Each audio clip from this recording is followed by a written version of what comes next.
What is up in the house tonight, guys? How you doing, Matty Fresh? First of all, thanks for having me. But to be honest, I'm bored as hell, and I'm glad you had me on. I miss football. They got me betting on ping pong and watching Player 54 reruns over here. So I had literally nothing else to do. I'm so glad you called and asked me to be on the show because it's going to be a long, 40 days until we get this thing going again. It's going to be a while. You know, once we finally get those final rosters, that's when I'm truly going to be happy, being able to really pick some things apart and discuss. Right now, we're kind of just spitballing still, with the exception of the few updates that are coming out. And, dude, you see that. Everybody's hitting the same stuff right now. I mean, there's a lot of content being made. Yeah, training camp right around the corner, and it's coming up quick. It'll be interesting. I know one of the more interesting details is which team's getting paired together.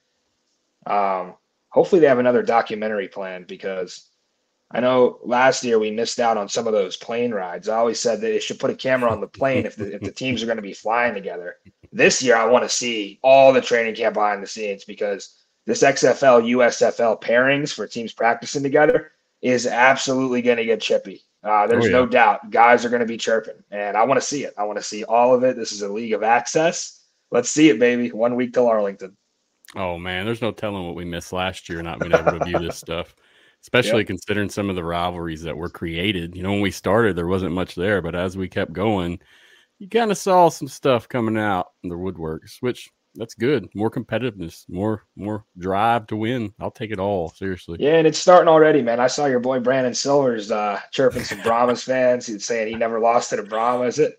It's always fun, especially when you got three teams in the beautiful state of Texas. Mm-hmm, and unfortunately, DC will go 3-0 against them the first 3 weeks of the season. So I love it. I love it. Sorry, anyone out there listening from the Lone Star State, but you know we had to rep.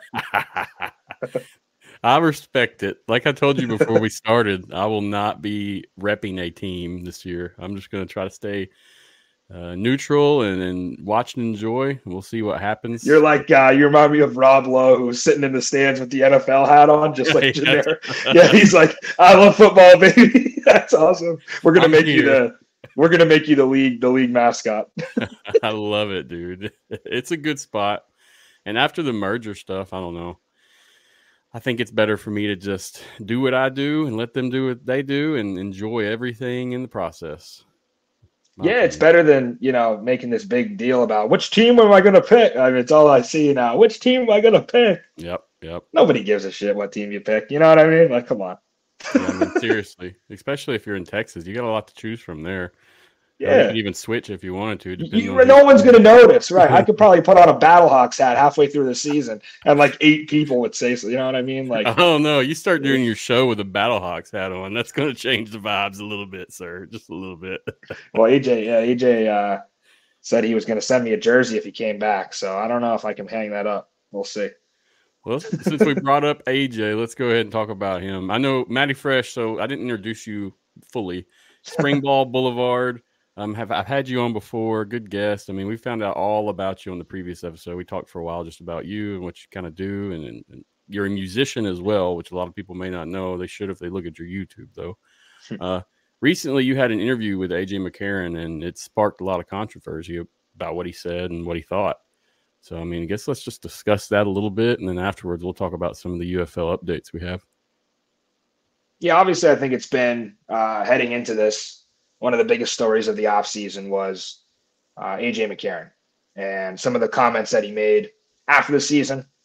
He at one point said he was going to run it back. He at one point said he was going to take it day by day. When we interviewed him after the season, he said he was going to see how it went. He ended up signing with Cincinnati, getting some game action. They love him there. Fans love him there. Organization loves him. It's where he got drafted. And as this decision approached, I just felt like we needed to give AJ a platform again because a lot of things may have changed since the end of May, and we were right. Yeah. We kind of did a full 180 after this merge on AJ's opinion of spring football, and he voiced his concerns.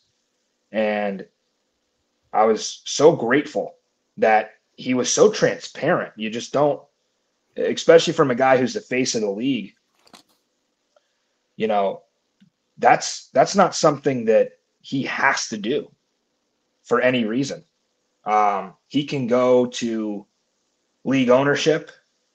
He's got connections with all the decision makers, and he can have those discussions with them. The fact that he was willing to give us fans insight, I'm very grateful for. And I just feel like AJ had a mission, and that mission was to look out for not only himself and his family, but to look out for all the players that are going to be in this thing.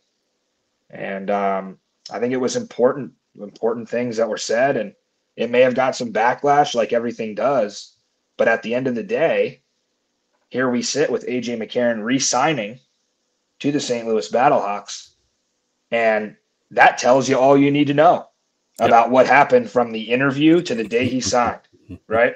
Something changed, because that was not a man who was going to play in this league on that day. He made it obvious, right? He loves football. He loves St. Louis. Is so close with Coach Beck and Gradkowski and Dave Bowler and all of his teammates. And at the end of the day, he wanted to make sure that he was valued. And as you could see by him getting his own press release and all the coverage that came out, they do value him. Mm-hmm. And I think that made me happy. That made me proud of what we were able to accomplish and what AJ was able to do. Yeah, I mean the personnel notice that came out here. I'm going to pull it up real quick. It literally just says McCarron. One guy. Yeah, I actually tweeted. I tweeted Coach Beck because Coach Beck's hilarious, man. I love that guy. I know he's a head coach of the rival Battlehawks for me, but man, what a guy. He had about 14 teasers. Every time was a different different GIF he put up. And I'm laughing the whole time thinking, man, he's having so much fun with this. He said he loves recruiting. And then I tweeted at him after he said, hey, we got, big news tomorrow. And I linked the little post from the UFL that said we had no transactions today. And I said, hey, it'll be whatever it is. It's going to be better than this. Even if we get one signing, it's better than the days that, y'all are trying to do shows and we got nothing to do with show. So yeah, that was cool to see. Man, it's St. Louis. That fan base is on fire right now. I could not believe the engagement that this thing was getting and how pumped people were to see him come back. Just a special energy that you're going to see in Arlington for training camp, I think, around this Battlehawks club. Oh yeah. I'm excited coming in. They hyped it up. It's been hyped up so much. This team really has a lot to prove at this point. I mean, not necessarily to prove, but they need to prove. Just showing, hey, we got our guy. He's ready to roll. We're going to win this thing. Yeah, and I think from an offensive standpoint, they won the draft. I know DC, I'd say from a defensive standpoint, absolutely killed it. Like, not taking any credit away from Von Hutchins and co. for my defenders. They did a hell of a job. But offensively, it's undeniable. And I know we were seeing some things from Ja'Cour Pearson. I don't know if you caught these the last few days, but he was, putting some tweets out there. They're eventually deleted. You wonder what's going through. Like, I don't think Peasy signed his LOI yet. But I think he has full intent to play. He's drafted. But some of those pieces, I think, in St. Louis can really take them to the next level. And I think all of it, drafting Peasy, Blake Jackson, getting PETA on the defensive side of the ball, reinforcing that offensive line, and then you get AJ's buddy, Brandon Silvers, his childhood buddy, who grew up together in Alabama, to be, the guy holding the clipboard for him. So, like, what a situation, like, for AJ. I mean, he steps in, he pretty much checklist got about everything he wanted. Now, one thing I don't know for sure, and I can't report anything, I don't know the terms of this deal. Gotcha. I get a lot of DMs of people asking me what's going on. I don't know. I don't know the terms of the deal, and I respect AJ's privacy when it comes to that. Gotcha. Are you willing to speculate on those terms of the deal? I tell you what I told you before. He got what he wanted, or else we wouldn't have had this. Gotcha. AJ McCarron is not somebody who needs to take compromise, right? he's somebody who can hang it up right now and say, all right, that's fine with me. I'll go back to the Bengals, right? He had all the leverage in the world, and I think it was important that when he did have that leverage, he used it to be a voice for the league and not just himself. So I admire that. Agreed. He could have easily sat this thing out, I'm sure. Yeah. Money-wise, after having the year with XFL and then NFL. I mean, he came out pretty good last year in terms of cash. Yeah, and it's really tough too when you think about all the hits he took. Like when you're playing that position, and he's got 3 boys, and he's got a family, and played half of an NFL season, actually pretty much a full NFL season. I think he got signed at the end of September. So just going through that grind, similar to what Ben DiNucci kind of did this year. I mean, you just take a lot of hits, and it's wear and tear on your body. And if you ask a guy for a couple of grand a week that has a family, and do you want to continue to do this, and try to play at the highest level, knowing the risk and how many injuries has this guy had? He tore his ACL a few years ago with Atlanta.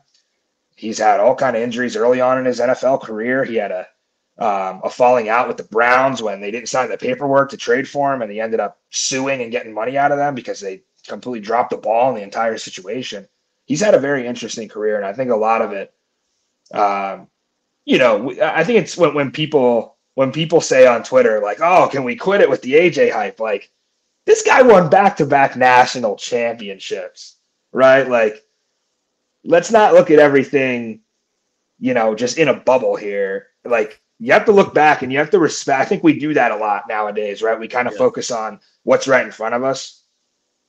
Like, you got a guy playing in the UFL who's a back-to-back national champion, cover of Sports Illustrated, right? Decorated NFL career as far as being able to stay consistently on a roster. That's not easy to do. And right. I'll toot the AJ horn all day. At the end of the day, I'm a Defenders fan, and AJ knows that when it comes down to the end of the season, I'll be rooting against him. But right now, I root for him. It's good though, man. There's nothing wrong with that. Having respect for a player and being a fan, that's awesome. And if you can do that while repping your team, that's even better. It just shows how mature you are, no doubt. He loves it. Yeah, we love the back and forth going on, and sitting in a press conference asking him questions in Audi Field last year. I'm not so sure that AJ would have had the reaction to that St. Louis DC game back in week 3. I think I got him going, like sitting in the front row. He's like, man, here's Matty Fresh, wants to interview me in the preseason. Here he is sitting in the press conference asking me about what went wrong, like it's an interesting back and forth. And I'm very grateful that AJ's a friend and AJ's a good guy. And I'm hoping he stays off his back this year. Cause man, Trent Harris and Tim Ward are coming, baby. Yeah, I'll miss old Trent Harris down in Houston, no doubt. One of my guys. Sure. So yeah, that's a good one to note for sure. I mean, so with the interview itself, is there anything, if you could sum it up basically for someone that hasn't watched it, very simply, I mean, what occurred basically, and what do you think came out of it in your opinion? I know you said he got what he wanted. Yeah. You can tell who didn't watch it, right? Because some of the comments and the replies that I get from these absolute stooges, like, oh, this guy said the USFL has no talent. He said the absolute opposite. He said he had respect for the USFL and he thought they had some talent. He was just bringing his opinion honestly that it was hard to watch some of those USFL games, and he thought the XFL had more talent. But that absolutely wasn't the focus of the interview. Just making a point about, you can tell, right? If someone just saw a lot of paraphrasing that was incorrect from that interview that other outlets ripped off of my YouTube and then decided to repost. So I'll set it straight right here on the UFL Insiders Podcast. You heard it from me, that if you really want to know what this interview is all about, it's about what AJ's been up to currently from last May when we heard from him to February, which there's been a lot. It's been with Cincinnati. His former coach, Nick Saban, retired. He had some thoughts on that. So we started off with that, and then we really got into AJ's concern with this deal between the USFL union and how that was going to transfer over, and the XFL players were going to be represented by that union, and not really having a choice, and some of the concerns that maybe league ownership should have made clear. And I'm glad we did talk about that, because it gave the USFL union a chance to respond, to which point that AJ's call to action kind of worked out. So all the concerns that he brought in concerns about player housing. He brought in concerns about no more win bonuses. Things like, overall benefits like training and meals and things that kind of were being cut out of the equation with this deal. He referenced a lot about the living situation. Again, this was not necessarily all about pay. Just a lot of the different things he definitely wasn't on board with. Yep. And then we ended the conversation with him announcing that he would not make a decision at that point, and he was going to talk to his agent and his family and have a decision. And 2 weeks later, in the course of the 2 weeks from the interview till today, he had a long conversation with the representatives from the USFL union. I truly think he taught them some things they didn't know, and they taught him some things that he didn't know. It was a productive conversation from both sides, from some professionals. And we came out of that conversation realizing that maybe it was league management and league executives that weren't necessarily being so upfront with both sides, right? So then there were conversations with Daryl Johnston and other people up at the top when it came to AJ's camp, and not just AJ's camp, but really all around the league. And I think they came to the conclusion that it's not necessarily that they're locked into this salary. The league can always negotiate, just like the XFL did with individual players. I think the league might have just been a little bit afraid to open up the floodgates. Yep. Because then you're going to have some of the most persistent folks in the world who are sports agents, wanting everybody to get theirs. And hell, I just sent a DM to Jacor Pearson the other day, and I said, man, they better be paying you what you deserve now, right? Like these are guys that I understand cutting costs, and I'm grateful for spring football. And I know that in 3 to 5 years from now, if this stuff works out, this is going to be the guys that we look back on and thank and say, wow, for the first few years, this was really rough. And these guys, some of them, just gutted through this whole thing and were away from their families for months, and were maybe living in an apartment with some teammates to split housing costs, and, just doing anything they could to get by and play in this league. 3 to 5 years from now, if this thing works, those are the guys we're going to look back and say, thank you. And that's what AJ was trying to get across, that if you want to be part of the group that revives spring football and makes it permanent, there's going to be some sacrifices that need to be made, but there's a line, right? There's a line you can't cross into the UFL becoming this league where it's like, now you got to pay to be in this league, right? Like at the end of the day, AJ was trying to say you work to get paid, right? Like this isn't charity. Yeah. So, some people are unhappy with that.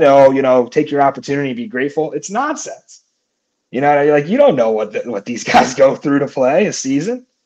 But yeah, it was a productive interview, and I truly didn't know going into it if he was going to make a decision during that interview. And I had to ask. I would have been doing all of our audience a disservice if I didn't ask, and I did ask. And 2 weeks later, we have a decision. AJ's back. Anthony Beck's happy. St. Louis is going to go crazy on April 6th when the champs come into town to play. And I'm so happy it worked out.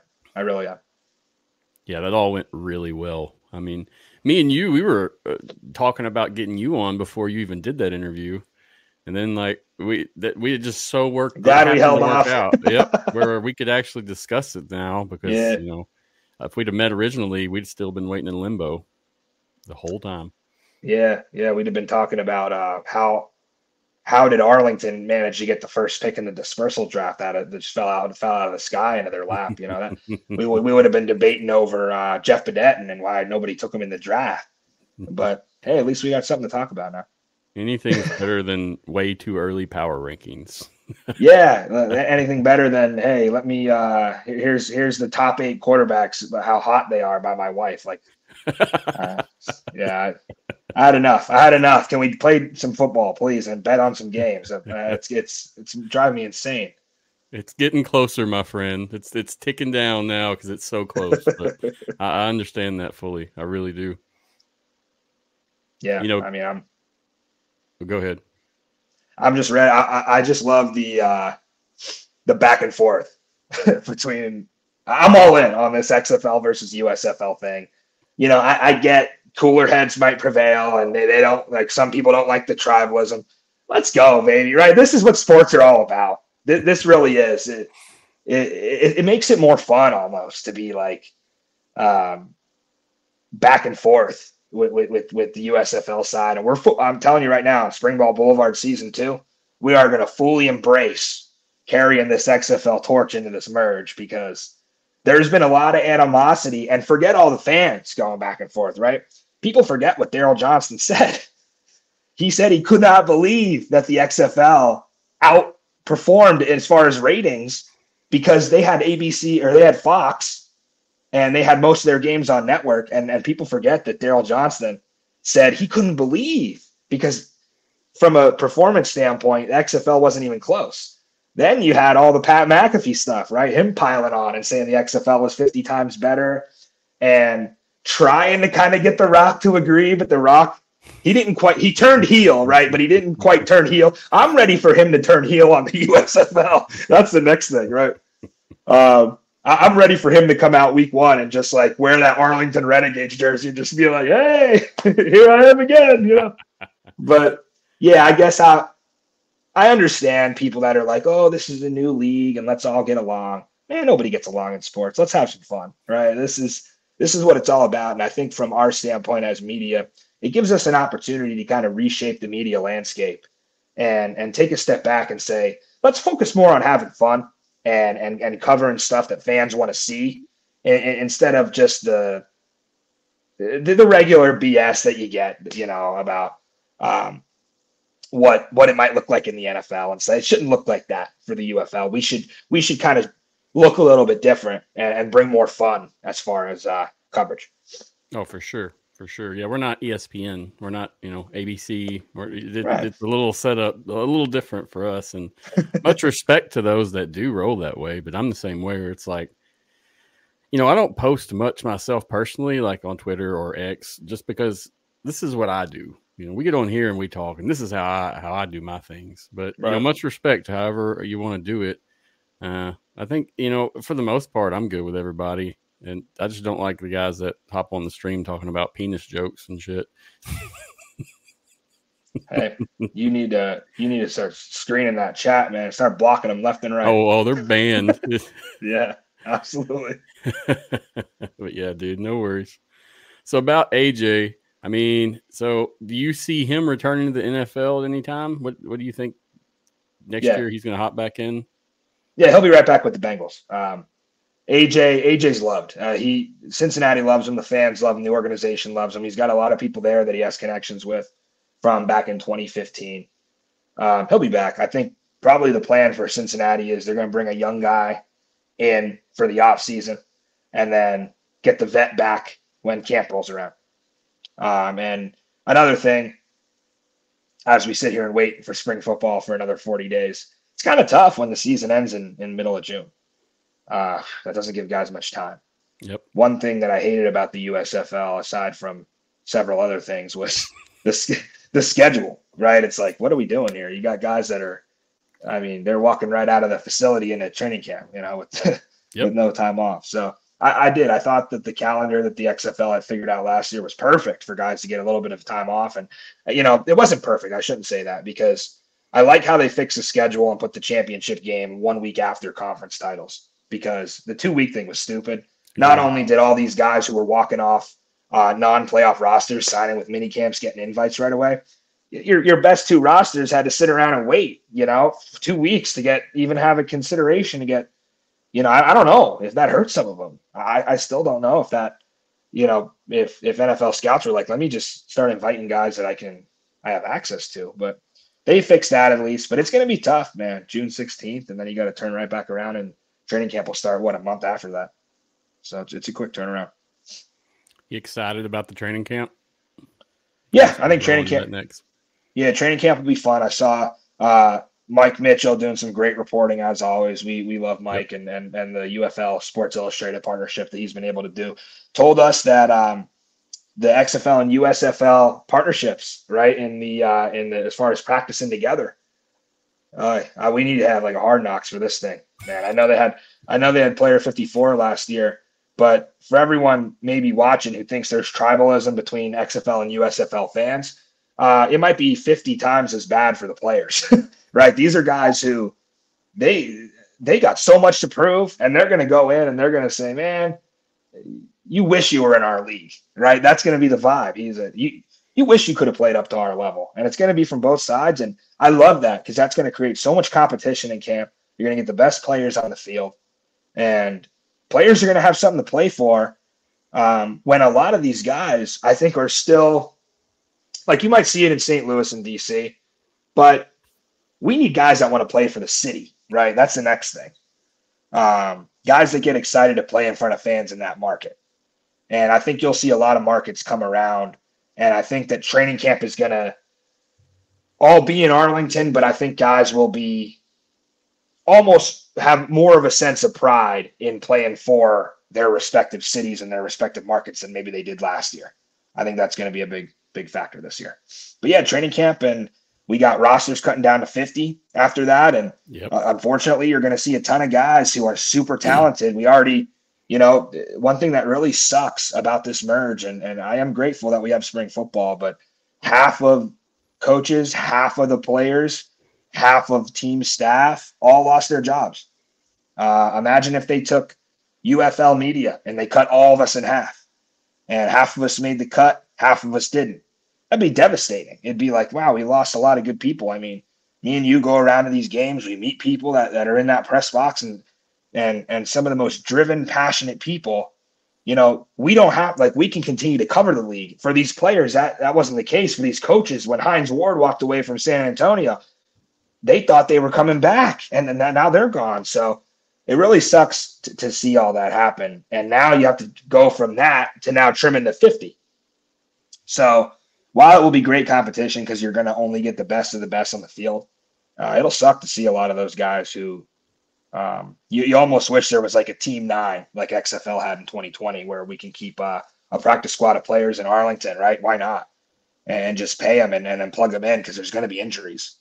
But it doesn't seem like that's going to be the case. So, yeah, looking forward to training camp. I know they'll do a great job with content. Fox is a powerhouse coming into the picture. I think that'll be huge as far as coverage. I love Fox's XFL coverage in 2020, man. I don't know if you preferred it maybe over ABC and ESPN back then, but man, with Klatt on there and like some of the stuff they did, I think Fox had a cleaner presentation. I'll give them that. And I'm an XFL guy, and that's not knocking ABC or ESPN. I think like Tom Hart and Greg McElroy specifically are amazing at their job. I think John Schriffen and Tom Luganville do an awesome job among some of the other ESPN crews, but Fox just brings it to another level, man. They really do. Like, they have football figured out, and that's why they got the NFL. That's why they got college football, big noon kickoff being the highest rated broadcast of the year. And let's bring Greg Olson right back, right? Man, he was awesome. I mean, you got Kevin Burkhardt and Greg Olson calling the Roughnecks against the Renegades in 2020, which what a game that was, right? The Texas Throwdown. And now they're calling the Super Bowl, right? The 3 years later. So I love to see it, man. And Fox is absolutely going to bring a powerhouse media organization into this thing. And I can't wait to see some of the broadcasts and what they do with it. Yeah, it's super exciting on my end as well. Only thing I hope they stay away from specifically is the fake crowd noise. We leave that shit at home. It's not COVID anymore. Yep. Leave it at home. Let's roll with it. If it's quiet, oh well, do it. No. You can't have that. You can't have that. Otherwise, I the 2020 stuff, man. Just thinking about it makes me excited. Watching it, viewing it, looking up information, whatever. The whole thing, every experience had its own kind of its own interaction that you could get as a fan, and that was the best part about it. Especially the app. Yeah. If I don't remember, the app was super cool, dude. You had all kinds of cool functions. You could change your home screen or your icon on your home screen. That was sweet. So hopefully they remember a lot of that. A lot of that was lessons that they learned from the WWE. It was just stuff that was coming over from how WWE was covered, and that was huge to have because no one has more followers across social media platforms. I mean, WWE blows everybody out of the water when it comes to that. But yeah, like talking about, that's the goal, right? Getting back to how it was in 2020. We had a kind of a soft launch last year, but yeah, think about some of the markets, and I'll even give some credit to the AAF when they started. I know they didn't make it through a season and it turned into a complete train wreck, but at the beginning, like you had the San Antonio team, 40,000 people in the Alamo Dome. Like they can absolutely get back to that with the Brahmas. And and I know you'll agree with me here because you're from the South. This is great. Like Birmingham and Memphis. I mean, let's go. Right. I loved Vegas because I love gambling. And they took my trip away. I get to go out. I get casino comps at the Westgate because they had a partnership with the Westgate. I get to go out and sit on the set of VSiN Live at Circa and talk to those guys about, I'm the only one in the damn casino who knows what might happen in the XFL game. I'm giving out picks to people. Like I will miss that from a standpoint of overall success of the market. Yeah, Birmingham and Memphis. Let's go. Like football in the South. There was actually rumors that they might go to Louisville before all this, believe it or not. So I like that. I think that because you had Orlando, right? Keeping the markets in the South. Now you got 3 Texas, you got Birmingham, you got Memphis, St. Louis. Is this the SEC? Yeah.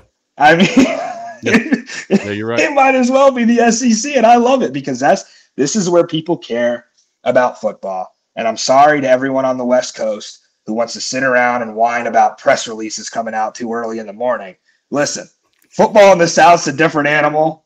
It'll get back out West one day. I promise. It will. But right now, if you want this thing to work, you got to be in the South. You have to be in the South. And they did a good job with that. No doubt. Texas is the place to be if you want to talk football. And people can argue left and right. I'm not from Texas. I'm not huge on Texas. It's not my favorite place, but I'll tell you, they love their football, whether it's high school, college, or here we are with XFL, UFL, and NFL. They're insane about their football that way. Whole nother crowd. Yeah, I'm excited about Rice Stadium. I think that's cool. I think we need more of that. I know the University of Memphis doesn't own the Liberty Bowl, but they play there. Yep. So that's cool. And now you got Rice Stadium. I think we need more of that. I think we need more of like college football environments. I'm a big college football guy, and I know you being from the South are as well.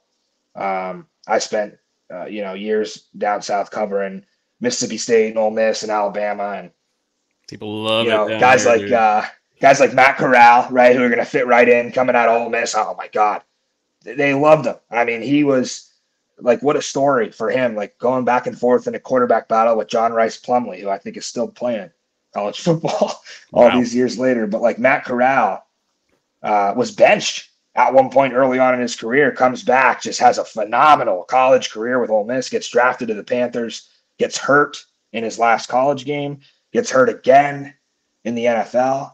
And that's player 54 right there, man. Matt Corral. He's going to be special. And I'm glad that like what the XFL used to do back in 2020 with some of the local players, right, that were staying. I think that getting players in the markets that they came from in college is huge. No doubt. And I noticed DC's doing that. They just signed John Hightower, who came out of the DMV area. Matt Corral will fit right in Birmingham. I like that. I like when guys have their own built-in fan base. And everyone was talking about like, oh, AJ should come to Birmingham, right? Oh, they changed their tune-up real quick, right? Yeah. As soon as he came out and said, I absolutely love St. Louis, there's no one else I'm playing for. I didn't hear much out of the Stallions faithful down there, and yeah, those guys down there act like they wouldn't have had AJ McCarron. They'd rather Jamar Smith. Okay, we'll see about that. I got to hit up some of these comments. Sorry, guys. I've been I get into the conversation, man, and I forget. Oh, let's see. We're gonna dial it back. So let's see. Jackie said hi. What's up, Jackie? Nice to hear from you. Hope y'all's event today was good. She's from Horns Forward podcast. Good turnout. Yeah, you saw the pictures and the videos. It looked like they had a really good event that way. Super. Man, that's another market that has potential to take off. And like just covering football in Texas and being around all these Texas teams, like, and it even happens with the colleges, right? When the teams are good, like you're going to get an amazing environment. But like with the Brahmas last year, they had a great crowd week 1, and then they had to see that, nonsense unfold. They had 1-0 in their sights. It changed their entire season. It took all the momentum out of the sales. And then from there on, they just couldn't find an offensive identity. They dealt with injuries, and attendance is going to, be affected by that sort of thing. And you saw it in Houston back in 2020, getting great numbers with PJ Walker and Cam Phillips slinging it around. And then last year, starting the season strong, but then kind of tailing off as the season went. The crowd reflects that. Like DC would not have 20,000 sellout crowd if they are 1-9. So yeah, I think the Brahmas are highly underrated, right? And I shouldn't even say underrated, because like who the hell cares about like what people say, right? But everyone's sleeping on San Antonio, man. Come on. I mean, Quentin Dormany and Cody Latimer coming in there, that's automatic. Mm-hmm. Those guys have a real, AJ Smith. Oh, yeah, just having Wade Phillips, that unlocked a whole nother realm for them. And that defense was already great. Mm-hmm. Right. That's the thing. They were crazy. And now they got a lot of those Roughnecks guys coming over. John Trey Kirkland, man. I can't wait to see him play. Yeah, the man. Let's go. He's gonna look good in black and gold. And yeah, it sucks, the whole Hines Ward thing. I would have loved to have Hines Ward. I think that you need that, right? You need a guy who's Hall of Famer, and you need more exposure to the league. But if it was gonna be somebody, it had to be Wade Phillips, right? I mean, they did the right thing instead of going out and hiring somebody else, moving over Wade Phillips. And I'm glad that Coach Phillips and his staff was down with them and down to just transition right into San Antonio. And it has embraced the market, as you see with the fan event today. Yeah, for sure. It should be a good time. I'm hoping to make a game that way. I went for the championship last year, and I know I saw you there. Fun. Yeah, dude, I had a good time out in the actual game and out of the game. Either way, great city, dude. Good time. The Riverwalk, it's so much fun. I can't wait for our San Antonio trip. You have to let me know. We don't know, right? Officially, they said, right. It's been reported. I know that Fox Sports kind of leaked that St. Louis was the official site, but we never got anything official from the league, did we? No, not that I know of. But okay. It's so choppy. It's like if you don't catch it right from the beginning, sometimes it's hard to find the source of that news, depending. Like, what reason would RJ Young from Fox Sports have to say that unless it was true? That's kind of how I see it. Exactly. I mean, unless there was a complete miscommunication. But yeah, to write that article, I mean, we talk on a show, right? Like stuff gets said, like, I try my hardest not to get canceled everything I say. But I mean, you're writing an article, like you're proofreading that thing. Like you got to make sure that you got the right info. I don't think RJ Young would have said that unless it was true. As we saw last year, how many things, I mean, geez, Rod Woodson sat up on Pat McAfee and basically announced the Vipers before they even knew they had a team. Blew it up in the water, man. Yeah, like this is going to happen, right? They have a content calendar and the ways they want to announce things. And clearly they've chosen to wait to announce where the championship is because they have a campaign right around that. But I think it's a safe bet that it's going to be in St. Louis. And man, I don't know if San Antonio was great, but St. Louis will be special. For sure. Yeah. I've been there a few times. Can you imagine the DC Defenders winning a championship in St. Louis? Yeah, I tell you, I might not make it back alive. You will not. I was about to say, you guys will not swamp out that stadium like you did in San Antonio. You're gonna see some fights, some action. Yeah, I mean it's real. And the thing about that stadium, it's so tight. I mean, it's not small, but it's tight. And you go in, and the higher you get, the smaller it gets. And when you get out, I mean, it's shoulder to shoulder. Hell, when I went, the bathrooms were backing up, all kinds of craziness from it just being packed. So yeah, I was fortunate enough to be there last year when they hosted Vegas. And shout out Stully, their communications director over there. If there was a first team all XFL communications, Stully is absolutely there from St. Louis. Guy's just he's a professional, high-class guy. And, about 5 minutes after he tells me, hey, AJ's not here, he's not playing. So now I'm breaking that. And then Nick Tiano's ready to get the start against Vegas. And everyone's looking around like, where the hell is AJ McCarron right now? I'm standing watching warm-ups. And then funny enough, I'm watching Pita Taumopenu, the XFL Defensive Player of the Year out of Vegas, warming up. And I am just hearing some of the most absurd things. I can't repeat them. I mean, I'm sitting there like, I can't even record this and post it. Like, and he's like smiling. He's like, keep it coming, baby. How funny is that Pete is now a Battlehawk, right? And now they're going to love him. Like that's the amazing thing about these leagues. And you get that in the NFL as well. But man, some of the stuff that was coming out of that front row directed towards PETA, I was like, I hope nobody has a mic right now for that guy's sake, because I don't think he'd be coming to many more Battlehawks games if they heard what he was saying. But hey, it's a league of trash talk, and it got PETA going, and he had a great game. But I'm sure he's excited to be on the other side of that, right? Nobody wants to deal with those St. Louis fans. That's for sure. That's two total opposites, Vegas and St. Louis. Even right now, there is no Vegas. And they produce a great game, right? Yep, yeah. Exactly. It's an instant classic, that game. That culture there is just so in-depth. It's so deep for the Battlehawks. More than any other group, I'd say, that's my opinion, is, they come with noise for sure. And it goes to show you, if anybody, like, I don't know if this will happen, but if the NFL loses a market, the XFL or the UFL needs to be right there. Yep. On top of that, right? That, like, there's no better formula, and St. Louis has shown that. DC kind of has that because they've been so let down by Dan Snyder and the Commanders, right? And I think that it's tough for Houston, because when you have the Texans doing what they're doing now, everybody's fired up about the Texans. How much passion is there left for the Roughnecks? In Dallas, it's like you got the Cowboys, but you also still have like a lot of passionate fans in Texas. But like they need some like external motivation, right? It's almost like you want the NFL team, like as a fan of spring football, like you want the NFL team to kind of go 3-13, so that the fans are like, yeah, I want to, you know what I mean? I want to go support the UFL. That's what right we need, on that ship. That's what happened in St. Louis, right? That's all it was. And that's like DC. I mean, they laid into Dan Snyder last year. He was half the chance in the stadium.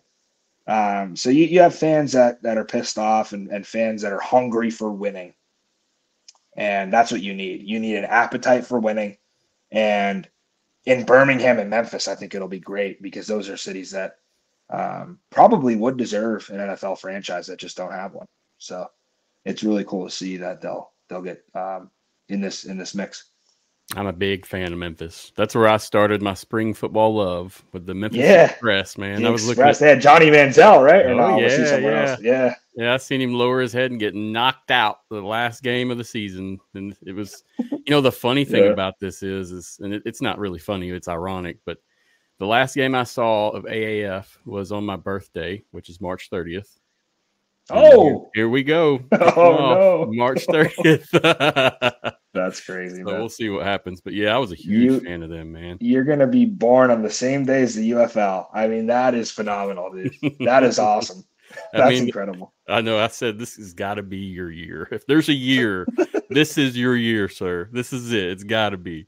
Yeah, like the stars have to align. And when Anthony Beck was tweeting out all the teasers for what was going to happen, actually, I got some DMs and everyone's like, people are like, oh, what do you think it's going to be? I'm like, oh, I already know. It's Johnny Manziel, guys. Get ready. And they're like, no. It's so fun. And like there was PJ Walker. They're like, PJ Walker. I'm like, no, even better. They're like, who, dude? I'm like, Johnny, bro. And they're like, no way. Dude, you had fans with the Express that they really believed Johnny Manziel was the answer. I mean, they truly believed it. Yeah. I like the star power, but in terms of play, you've seen it. Yeah, I got to get down and see the pyramid, man. That's what I'm excited for, man. I got to see that pyramid. Like I said, man, you figure out your dates. Let me know. Yeah. I'll probably be in Memphis and Houston for the most part during this season. So definitely try to meet up and do something crazy. Sure. Houston has like a weird, I don't know if we'll make it to Houston. Houston has a weird schedule this year. I'd love to go, but I think everything's on a Sunday, which that doesn't help us because we're going to do a Sunday show. So our hands are pretty much tied as far as the schedule. We got to go to a lot of Saturday. We got to go, unless it's in DC, because it's just a stone's throw for me to get there. But yeah, you're not going to make it everywhere. Last year we didn't make it to Seattle. I was bummed about that. But I think we got everywhere else, and I don't know. That's going to be tough to do again because, like, Detroit is another interesting one. What's going to happen there? Like, I feel like they do pretty well on socials. Like, they don't have the worst socials in the league. Like, they have some pretty good engagement out there in Detroit. And coming off the Lions run, that can only help, right? Get fans juiced up about football. Man, I would like to see, like, I don't know if they needed a rebrand. Like, I know that the USFL team, like, I like the Stallions. I think that's sweet. The Showboats is a cool, like, homage to Memphis. Michigan Panthers, you know what I mean? Like, that's one that maybe could benefit from a rebrand. And I don't know what you would do. You have some cool things with Detroit, with like the Motor City. The culture, like, I don't know. I don't love the Michigan Panthers brand. I think the color scheme is maybe a little tired. And I think that they could do a little You're just trying to piss some people off now, Matty. That's all you're trying to do. That's what I do. Hey, it's the only other team on the East Coast, right? Like, yep. I gotta have we gotta start another rivalry now. Well, but you know what I mean. Like, Detroit needs some juice. They need some juice. That franchise over there with the NFL, at least, that they're showing out for the Lions right now. They really stepped their game up. So maybe they'll see that same kind of outpour there at the UFL. I really hope so, man. They really love their Lions that way now, and that was a different story 3 to 4 years ago. It's tough to play in an NFL stadium too. Yeah. Living up to the expectations there. Right. Like, I was trying to think if there's any like local. I don't know if they don't have MLS there or anything. Like, you almost want more of like an Audi Field type of venue, to start out. I think they all would be good there, dude. That'd be awesome games. Every place if it was like that. Right. Yeah. But like Ford Field, man, that's tough. I mean, that's what that could probably hold 60, 70K or if not more. So probably more because that's a big spot. But for sure, I agree with you. And even then, dude, if you get on, you can still only put deposits on for your season tickets. You still can't actually purchase them. So it's a little scary. I am glad, though. I will say I'm not going to completely trash Michigan here. I think they have a shot. They have an interesting roster. But yeah, it just comes down to like, they had to be in the markets, right? Like, they couldn't have taken Philly, Pittsburgh, New Orleans. No, missing one. Who was the other USFL squad that got cut?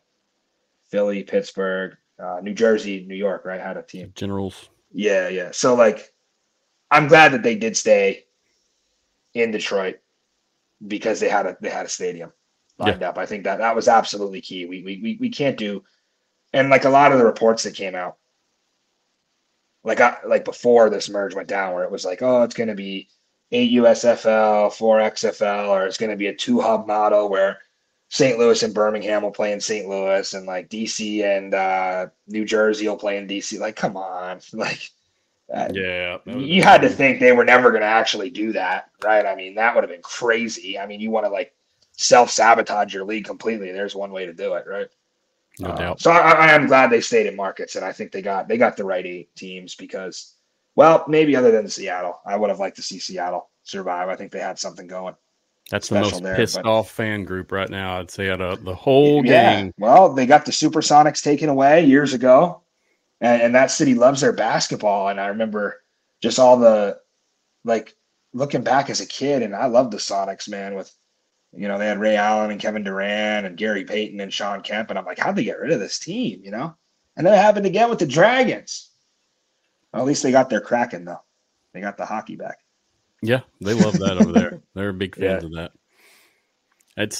The most of the negativity I get about this league comes from there only being 8 teams.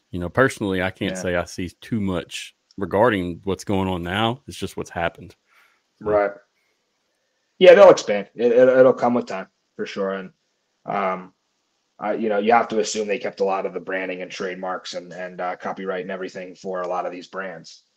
And that we could see some of them back someday. Like I said, they were already in talks for where, like before this merge went down, where could they relocate Vegas? I can tell you right now, San Diego was like never an option. That was out. They were looking at the South. They were looking at Nashville. They were looking at Louisville as to where they might take Vegas. And I think when the merge came down and they got Birmingham and Memphis out of this, they were happy that they didn't have to, worry about not having enough teams in the South. I think they got what they wanted there. Yeah, that's where it's at. Unfortunately, we know this. It's gonna be hot, man. Some of these games. Jeez, I don't know if I'm ready for Memphis in May. Oh, man, it's gonna be hot. It will be steamy for sure. Yeah. But right now, if you were there, it'd be cold as hell, dude. Especially in Liberty Bowl, because it's like a wind tunnel rolls through there, dude, and it's rough. I think the coldest I was at, it was like 25, snowing and sleeting, if I remember correctly. It wasn't too bad though, but man, that wind would get you. Yeah, it's the only market out of all the 8 markets. That's the only city I've never been to. So I'm excited to get down there. You'll like it, dude. Seriously, hit me up. I know some good spots. I'm from around that area. I won't say I'm from there, but I've been to Memphis more times than I could ever count for sure. Yeah. So that's awesome. My zone. I'm happy about doing some coverage there because get to go check some things out, man. Yeah. Bill Street, it is what it is, but there's a spot called Overton Square you should check out sometime. A lot of good stuff going on. I try to stay down there whenever I'm writing it down right now. Because it's sweet, dude. It's a good little neighborhood, so check it out. Sweet. All right, let's hit up some comments. I've been completely neglecting the comments. Sorry, comment guys. I'm sorry. I get worked up in the combo and then forget. All right. So Trey does the CFC podcast. He's a big Canadian football guy. What are we talking about, Trey? Oh, they're arguing in the comments, I guess, huh? Oh, here we go. I got it. Should I mention to y'all that the CFL had 2 Rough Rider teams at one point? Let's see. It's different up in Canada. Yeah. Yeah, I had him on last week, and he said, he told me all kinds of stuff about Canada football that I did not know. So it's cool. Michigan Mustangs from Rick 8-Bit. Genius. There it is. I mean, you got the Ford family, right? Ford Mustang. Yeah. Alliteration there. Like, yep. I don't know. I don't think you really want anything like. You don't want to copy the NFL. No, that's what you don't want to do, in my opinion, as well. Exactly. And that's what I feel the Lions and the Panthers kind of is, in my opinion. Yeah. Colors are different, but it is what it is on that. You can see for yourself. All right. Okay, got some more comments. Kenneth, my first love / appreciation for Silvers came from that season with the Express. Yep, same here. That's when I was following hardcore. I can't remember the guy. Oh, you didn't watch him at Troy? No, I did as well, though. Yeah. Because I was in Arkansas State going to college. Oh. So it was the Sun Belt Conference was on fire those years, good, dude. Man. There was so much good football. Ooh, makes me get all tingly thinking about it. That's college football at its finest for me. That Sun Troy Belt. is such a good program. And, I remember watching Silvers back then, and, man, he was a dog. And a lot of these guys, like Case Cookus, right? I got to learn a lot about Case Cookus when we're talking about Memphis here, because it's a guy from Northern Arizona who was FCS Rookie of the Year as a freshman. I mean, he just tore it up in FCS. And he's had an interesting pro career as well, playing in the USFL for the Stars and everything. So I'm seeing a lot of people in Memphis excited about Case Cookus, and I got to learn more about the guy for sure. I gotta watch some Case Cookus film because I think they're on to something potentially with this guy, and it's pretty cool to see a guy like him come from Little Northern Arizona, or like a Brandon Silvers come from a Troy. Yep. That's cool to see for sure. Silvers has some record breaking stuff there in Troy. I think he's still sure. Most passing yards in the season or in a career. I can't remember. I'd have to look it up. And they just had a great quarterback in Watson who came out of there as well, who stayed for 4 or 5 years and played. Yeah, it's just such a good program. I know they lost their coach to Tulane, which that was an interesting move. I wouldn't call it a lateral move because I know Tulane is also in the American Conference. That's a little step up from the Sun Belt. But yeah, hard to keep a coach when you're Troy because you get a guy in there, they do so well, and then all of a sudden they're getting P5 offers. So yep, that's the goal with the whole Sun Belt thing. I saw that. I think there was 4 head coaches in my time from 2010 to 2015 at Arkansas State, if I remember correctly. And I mean, that was Hugh Freeze, and oh man, I can't even remember all of them. Hugh is the one I remember the most because he was a big name coming in. Right. But anyway, yep, memories right there, man. Yeah, I like what he's saying about Silvers. Like Silvers, he's interesting. Like I don't think he's top 8. I don't think he is a top 8 quarterback in this league, but I think he found a good spot in St. Louis. I really do think him and AJ will have that chemistry together, and I think there couldn't have been a more perfect spot for him. I think we learned a lot from San Antonio not taking him. Yep. I'm not the one saying this about Brandon Silvers, but AJ Smith didn't take him. Wade Phillips didn't take him. And you wonder why, right? Because they rode with him all of last year. I know they threw Cole McDonald in sometimes, but he was largely their guy. And a lot of those guys went to San Antonio. I mean, a ton of them are going to be Brahmas. So you think about and maybe the guys that they did want, like Deontay Burnett, who ends up in Arlington, Ajane Harris, who ends up in Arlington. I think Houston wanted some of those guys. They just couldn't get him. With Silvers, he didn't get drafted. It's not like somebody took him from San Antonio. They just passed on him. Yep. And yeah, I think we kind of saw why throughout the season.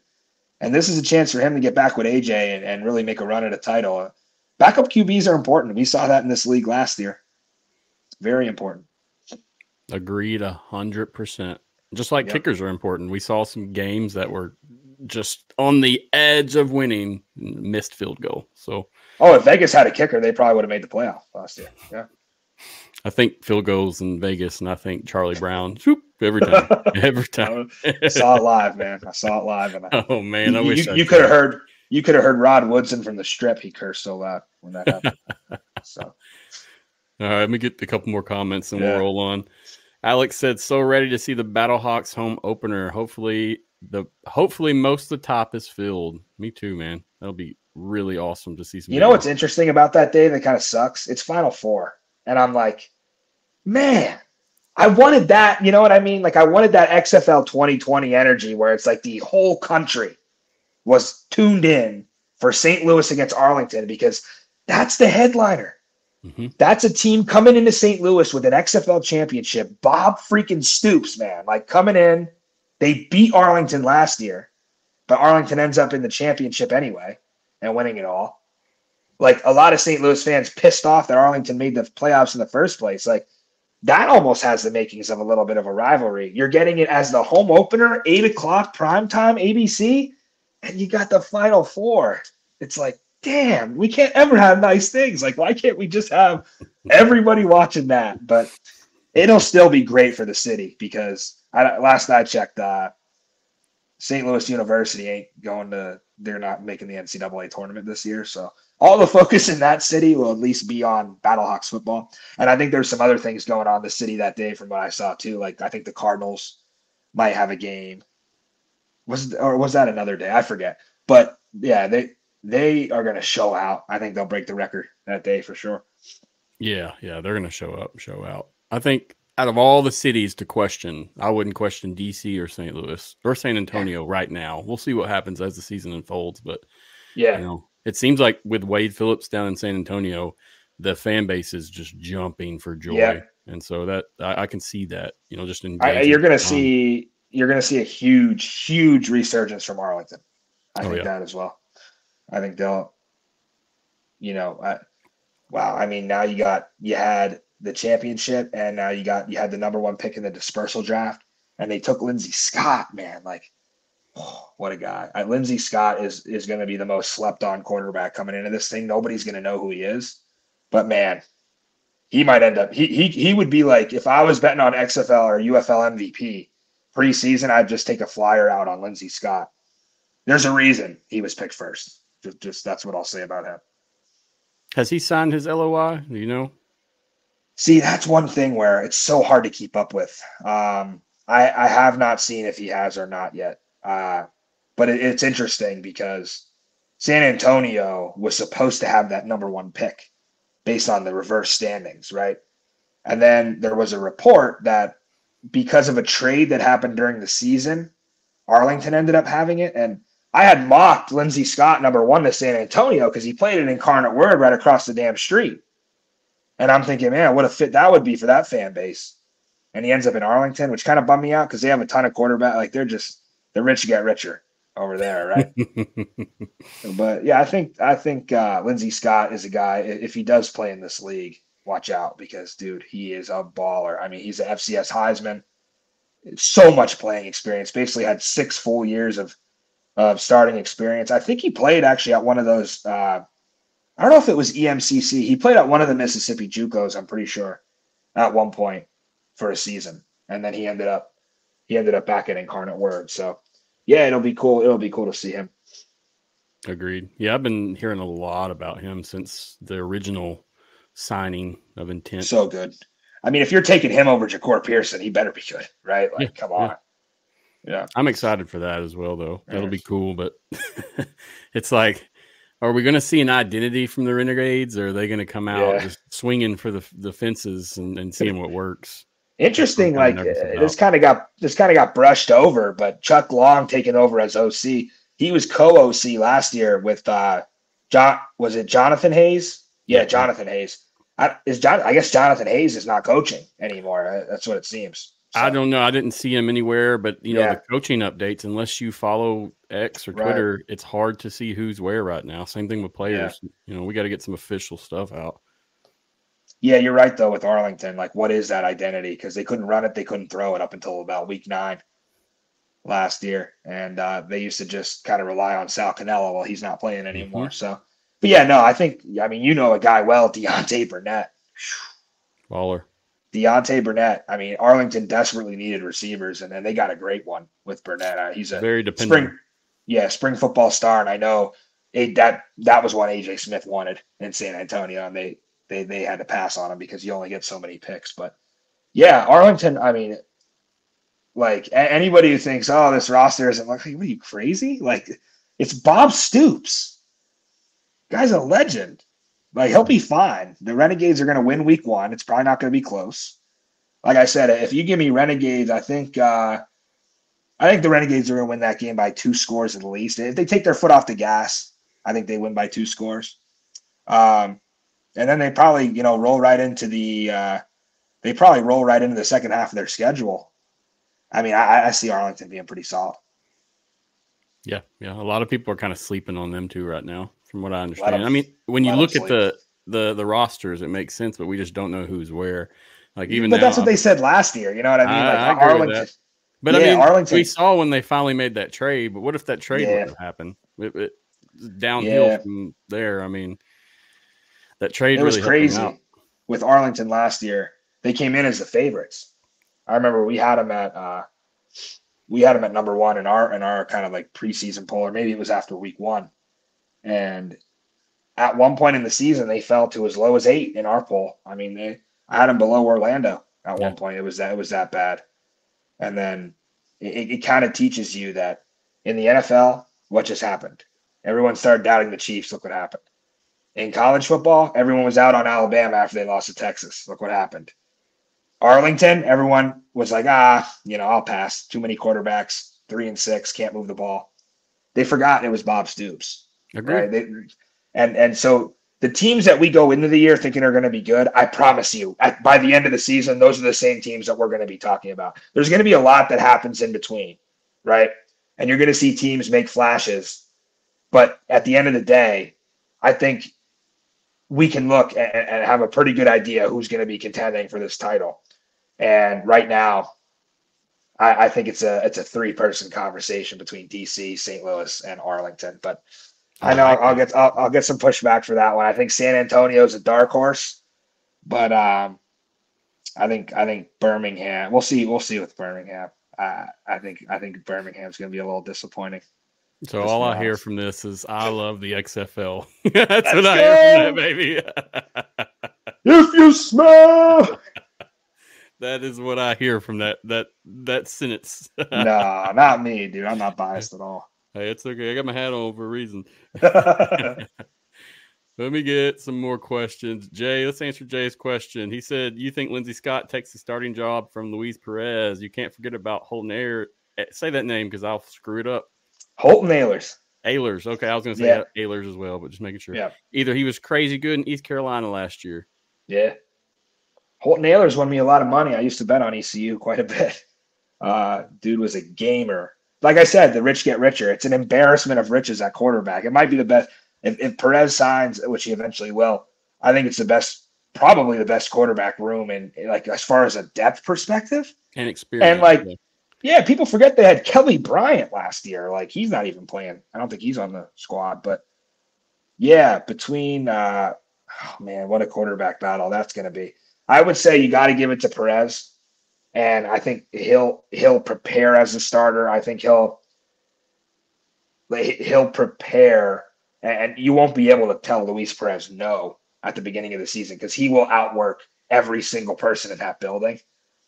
But if times get tough and they need a spark, Lindsey Scott will not be on the bench for long. It's going to be very hard to keep one of the most talented players in the league off the field, and they will absolutely find a way to use Lindsey Scott. And if he starts coming in and throwing it around like PJ Walker, Luis Perez might need another trade somewhere else. Because, man, he's a dog. And Ahlers, too. Like, Ahlers could probably start in a lot of these teams. Like, I know the Roughnecks right now have kind of a tough quarterback situation between Sinnett, who I think could be okay, and Garantano, who showed some flashes in college. But, like, I think Holton Ahlers might start in Houston, so there's interesting situations. Like, I don't know much about Michigan's quarterback situation with I know Danny Etling's in the mix, who we saw play at LSU. He was a nice little dual threat guy. I saw him a bit on the Packers. And then they have EJ Perry, who's the projected starter. But yeah, it's just like it's figuring out which guys are going to be that backup that probably should start, and then like will the league move them around, kind of like how it happened with Perez.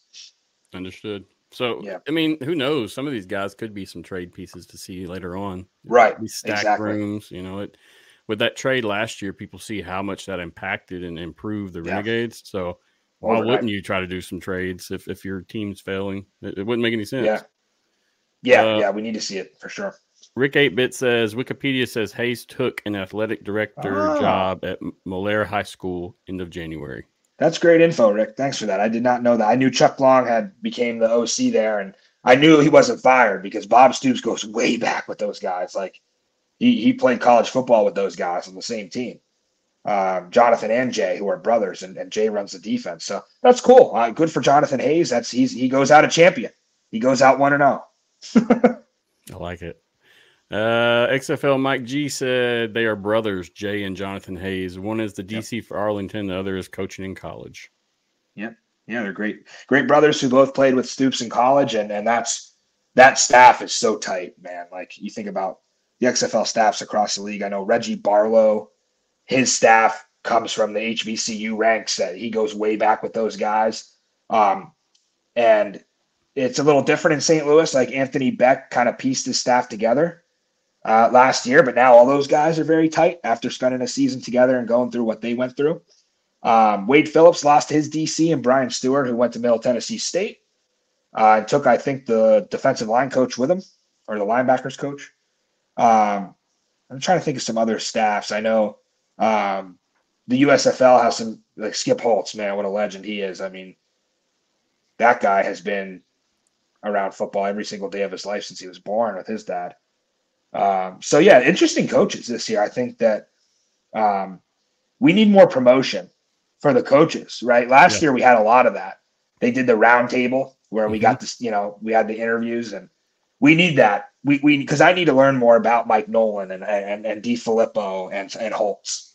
And we need that. We need those roundtables again that they put on YouTube. And I need to learn more about these coaches for sure. That was some of my favorite stuff they did. And I don't mean just the roundtable, but their whole implementation of YouTube, those strategies. Yeah. Fantastic. I hope we see that. They really built the brand for the coach. Like each coach really got their FaceTime. Yep. And we really learned their backstories. Like I knew nothing. I mean, I knew that Terrell Buckley was a Green Bay Packer legend and had a great playing career. I knew nothing about his personality, nothing about him as a coach. And very similar with like Reggie Barlow, right? Like knew he was a Jaguar and was a great return man in the league. Never knew like anything about his coaching career. And the league like really pushed Barlow and Hines Ward and Terrell Buckley and Rod Woodson last year as like new coming first year head coaches, and Anthony Becht as well. So yeah, it would be cool to see that again. We have to have, I feel like they're not marketing the coaches enough. I think they need to start doing that. Yeah. I think we'll see some improvements on that front now that they actually have the rules and everything else set up. But right. You could tell there was just one thing as it came with them so far. That's the content calendar that they have, man. It's all planned out. They got some cool stuff coming for us for sure. I'm excited for that. Yeah. Let's answer another question, dude, and then we'll get back on topic. I mean, we've just been chatting it up, though. It's the best kind of show. That's what I like, dude. Just discussing things, not having to stick to a script, just, being ourselves. Yeah. Marcus said, how did the Stallions luck out and not have to play in STL or DC? Is that the case? Wow. Yeah, I knew they're not playing in DC because I know their home opener is DC, which, get ready for that. Maybe that's like a Daryl Johnson thing, thinking, the Stallions will be in St. Louis come June 16th, so we might as well just save it for that. I don't know. That's a good question, DeMarcus. I don't like that. Yeah, I mean, what was the largest crowd the Stallions have played in front of? I mean, they don't announce. They don't tell us attendance. I could say a couple thousand and being generous, maybe. I don't know. They don't tell. Like, I guess did the AAF tell us what they had when it was Birmingham Iron back in 2019? I guess would really be your only way to know, right? Like, they don't report attendance. I tried to find out too. I couldn't find out. I doubt we'll get that this year. No, they're going to report it. Yeah. You think so? They're going to tell. Yeah, I think they're going to tell us this year. And if they won't, Mike Mitchell will go there and personally count every single person in the stands, and we'll find out. Pause the DVR and go at it. Well, no, that's what I found out about spring football. If you don't know something, Mike Mitchell does. That's how all the guys are, and that's why I value a lot of these personalities, is because everyone brings something different to the table. And it's awesome when you're yourself, you're an individual, and you're doing what you're good at. And so. I feel the same about a lot of these folks, but Mike Mitchell's a man. I love some Mike. Appreciate Mike greatly.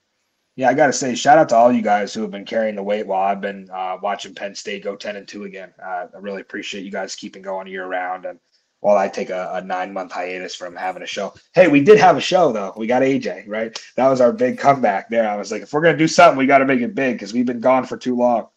But Spring Ball Boulevard is absolutely gonna be back for season 2, and we can't wait, man. We can't wait. I'm excited, man. It's full circle. Like I told you when I met you, it's like, man, I watched your show just wanting to do that, wanting to be like Matty Fresh, and now here I am doing my own thing. And it's cool. Yeah. But, dude, I liked your show, bro. Seriously. Out of all the stuff, you don't bring the gimmicks. You don't bring the bullshit. You talk about your topics. You tell your opinion, but that's not what it's centered on.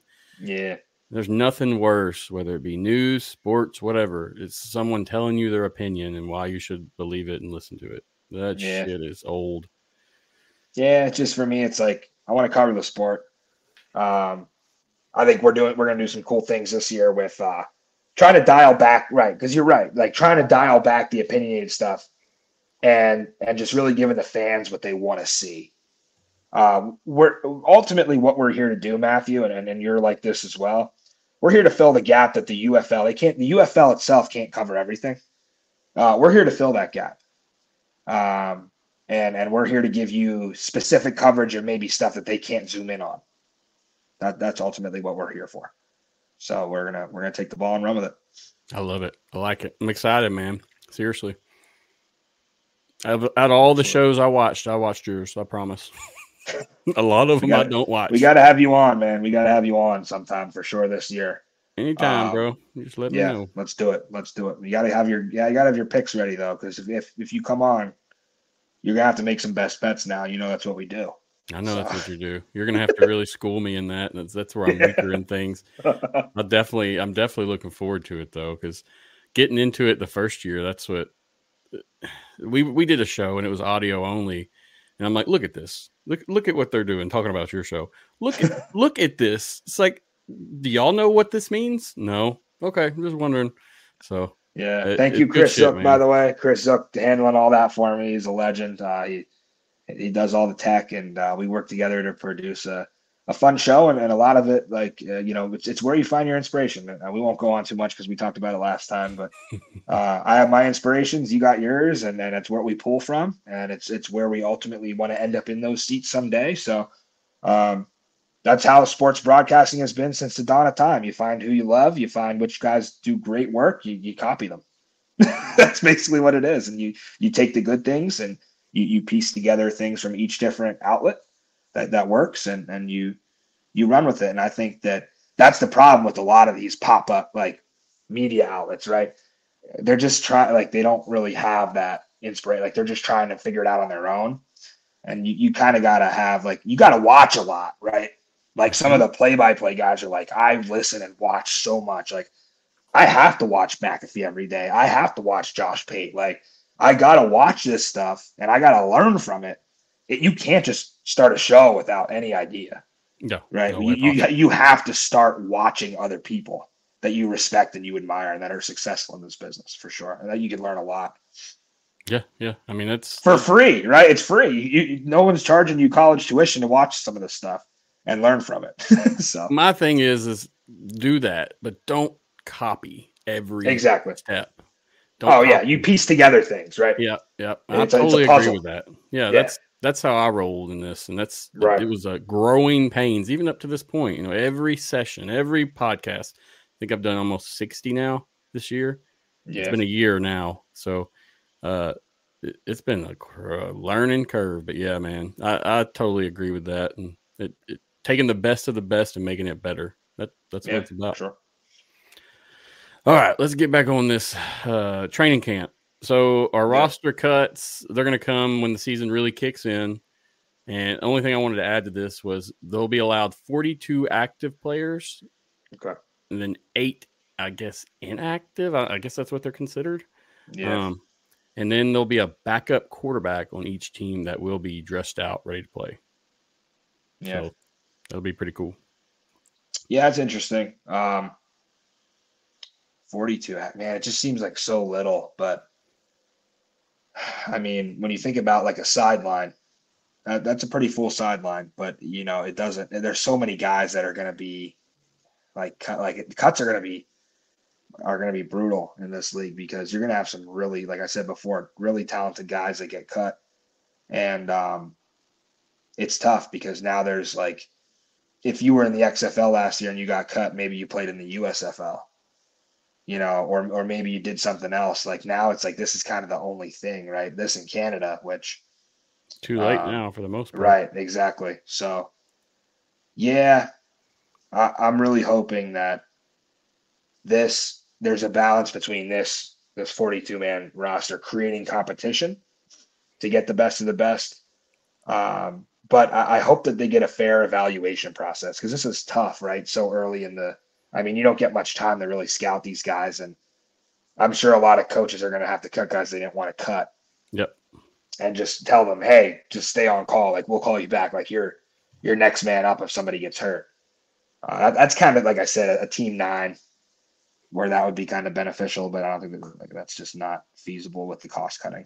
That's what it comes down to. Got to cut some of those costs.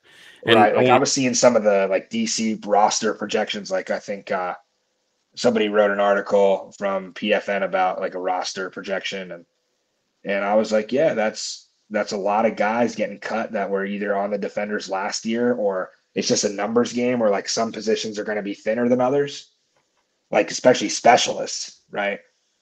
Yeah, that's what I was thinking exactly. Yeah. They're going to be taking those guys that can do it all. They're not. Right. You better be able to have multiple skills in whatever you do. Yeah, you have guys playing both ways in this league, maybe. Yep. Yeah, that'd be cool. Do some Travis Hunter ball. Iron Man football is what we call Yeah. that. That's how it was where I went to high school, man. Yeah, you never got off absolutely. the field.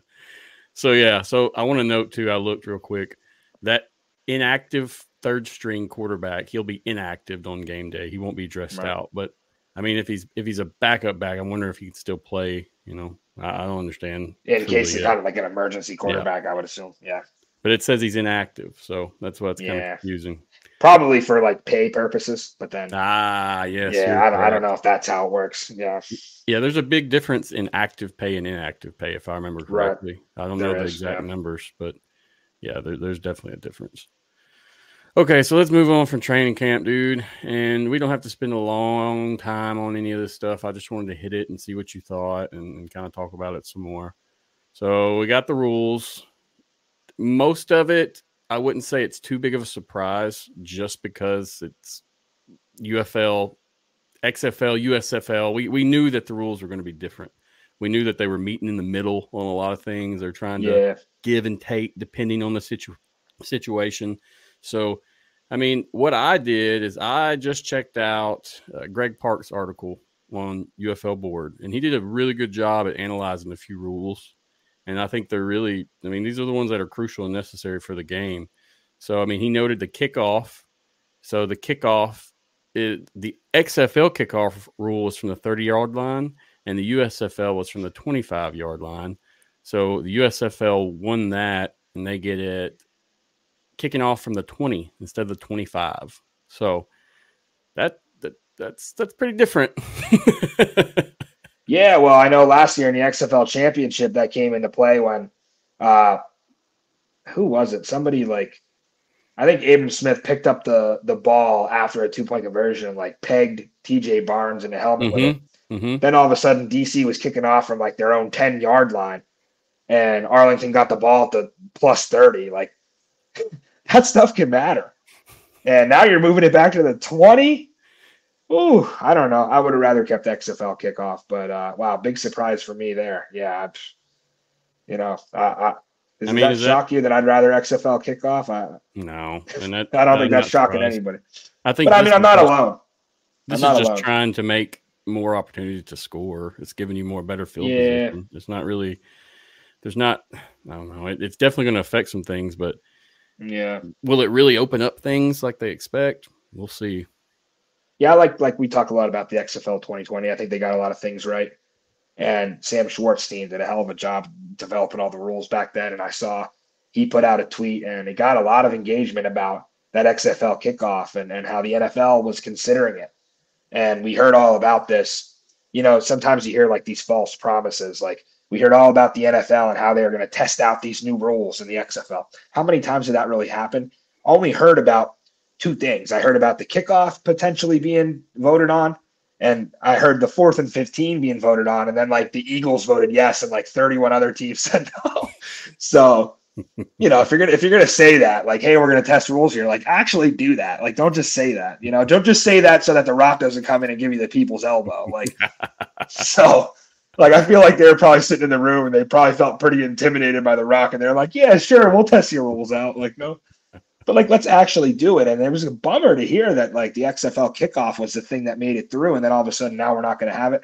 Honestly, Matthew, I think that they sat in a room in Merge headquarters whenever this was going on, and they had a draft. And they said, okay, welcome to the UFL Rules draft. We're going to flip a coin with the first pick. USFL takes our kickoff. With the second pick, XFL takes our 2-point conversion. There's no compromise. Russ Brandon wants his rules. Daryl Johnson wants his rules. There's no meeting in the middle. I think they truthfully equally dispersed the rules and said, we're going to have to figure out a way to have both. And then you got the 4th and 12, which I think was an AAF rule, if I'm not mistaken. You're going to move that thing up 3 yards? Damn, that's a big 3 yards. That's a big 3 yards. I mean, I put a tweet out about 4th and 15, and I said, I wonder how many, like, what was the conversion rate? I may actually go back one of these days and look to see what the conversion rate was for 4th and 15. A few of them come like off the top of my head. St. Louis did it in week 1. I was going to say that. Arlington did it in week 9. I'm probably missing a few. Arlington had that big one against DC, but yeah. Now you move that up to 4th and 12. That's a game changer. That's a hell of a lot easier to convert than a 4th and 15. It opens up the playbook a little bit more. Now, hold on. I'm going to pull this article up. I'm not trying to prove you wrong, but I want to ask you because it says in the article. Yeah. But, here, I'll pull it up.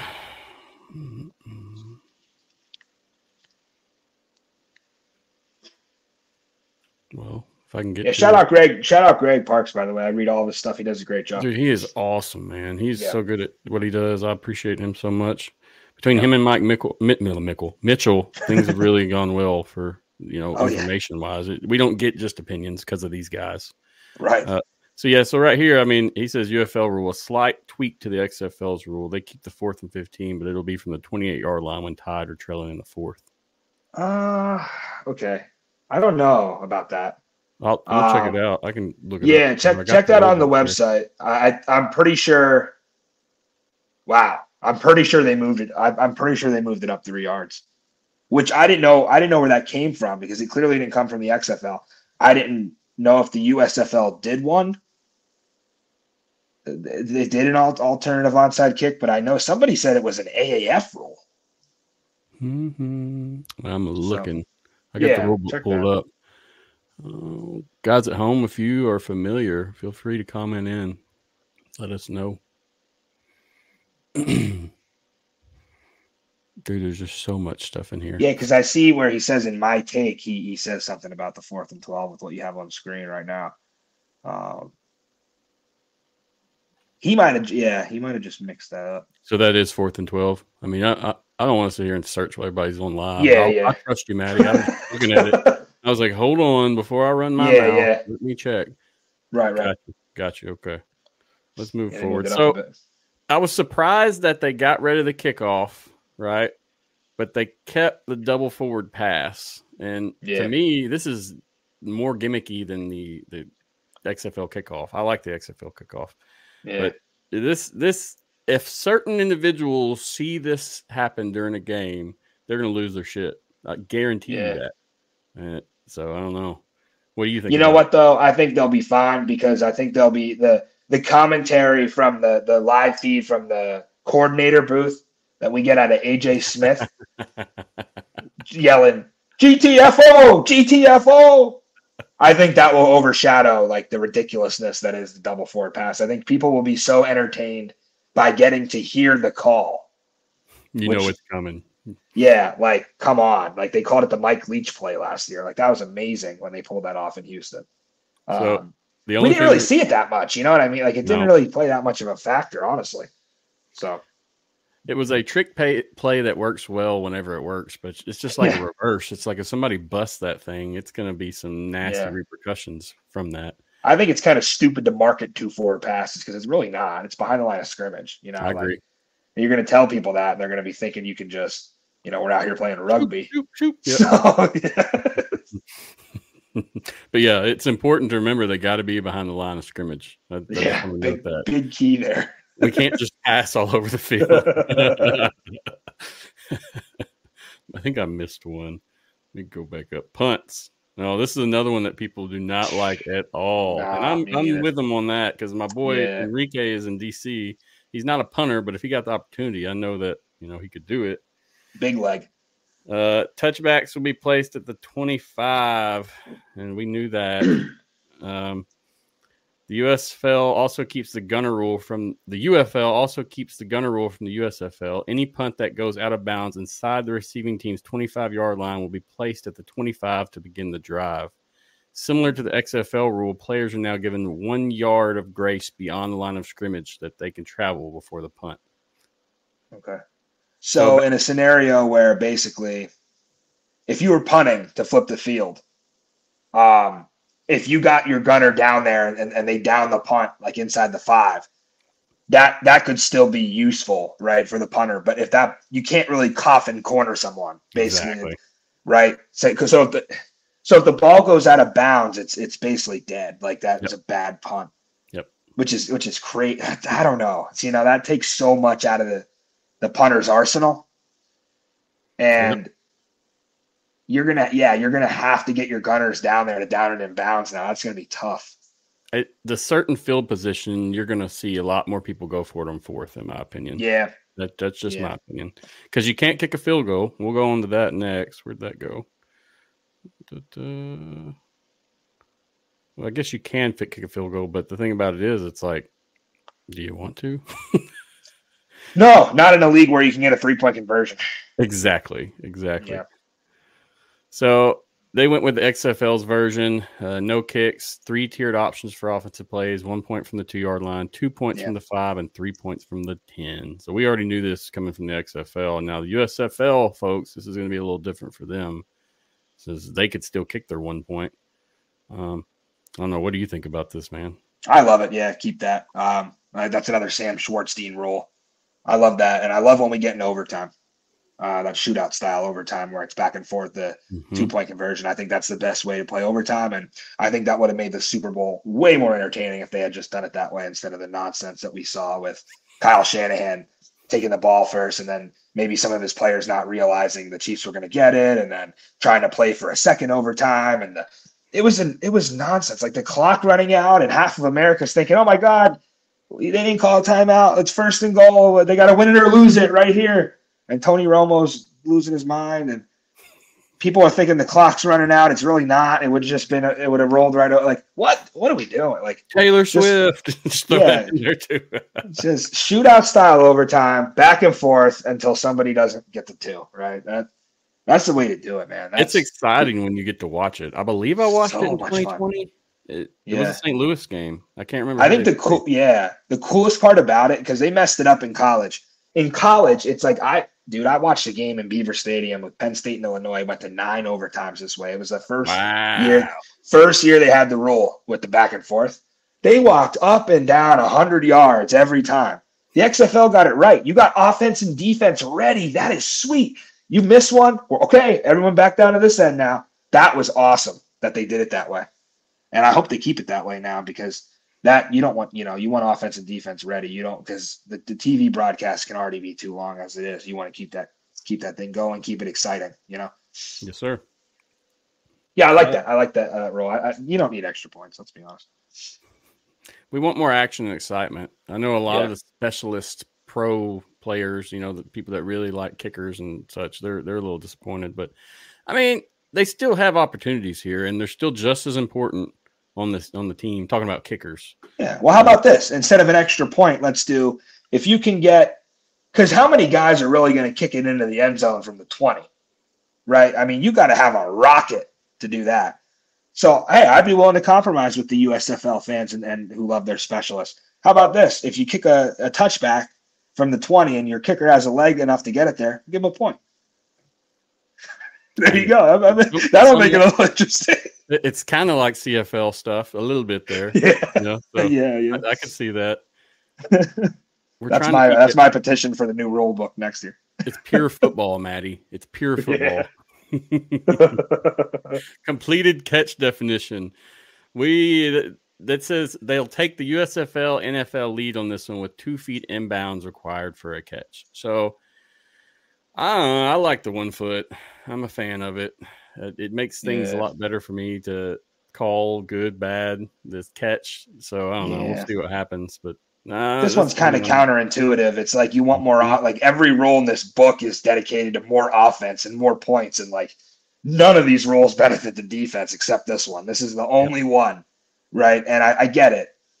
It's like you have to compromise. It's less entertaining, the game this way for the fans, but it does get your guys ready for these NFL opportunities. And I get that they want to kind of emulate the way things are in the NFL, because that's the ultimate goal, is to put guys in the league. So If you're teaching some of these young receivers 1 foot, and then an NFL scout looks and says, well, I don't know, now maybe you got to teach them the 2 feet rule. I mean, it's the same thing in college though. So I don't know. I'm torn on that one. I think you can't have a rule book that's all offense and then throw that in. You got to stick to the theme. Hey, like you said, it was the draft board, man. The fantasy. I think that's what they did. Yeah. And not even the rules. I think they did that with everything. I think they did that with the teams. I think they did that with, you've noticed, like, the XFL communications department stayed intact. Pretty much everybody's back, right?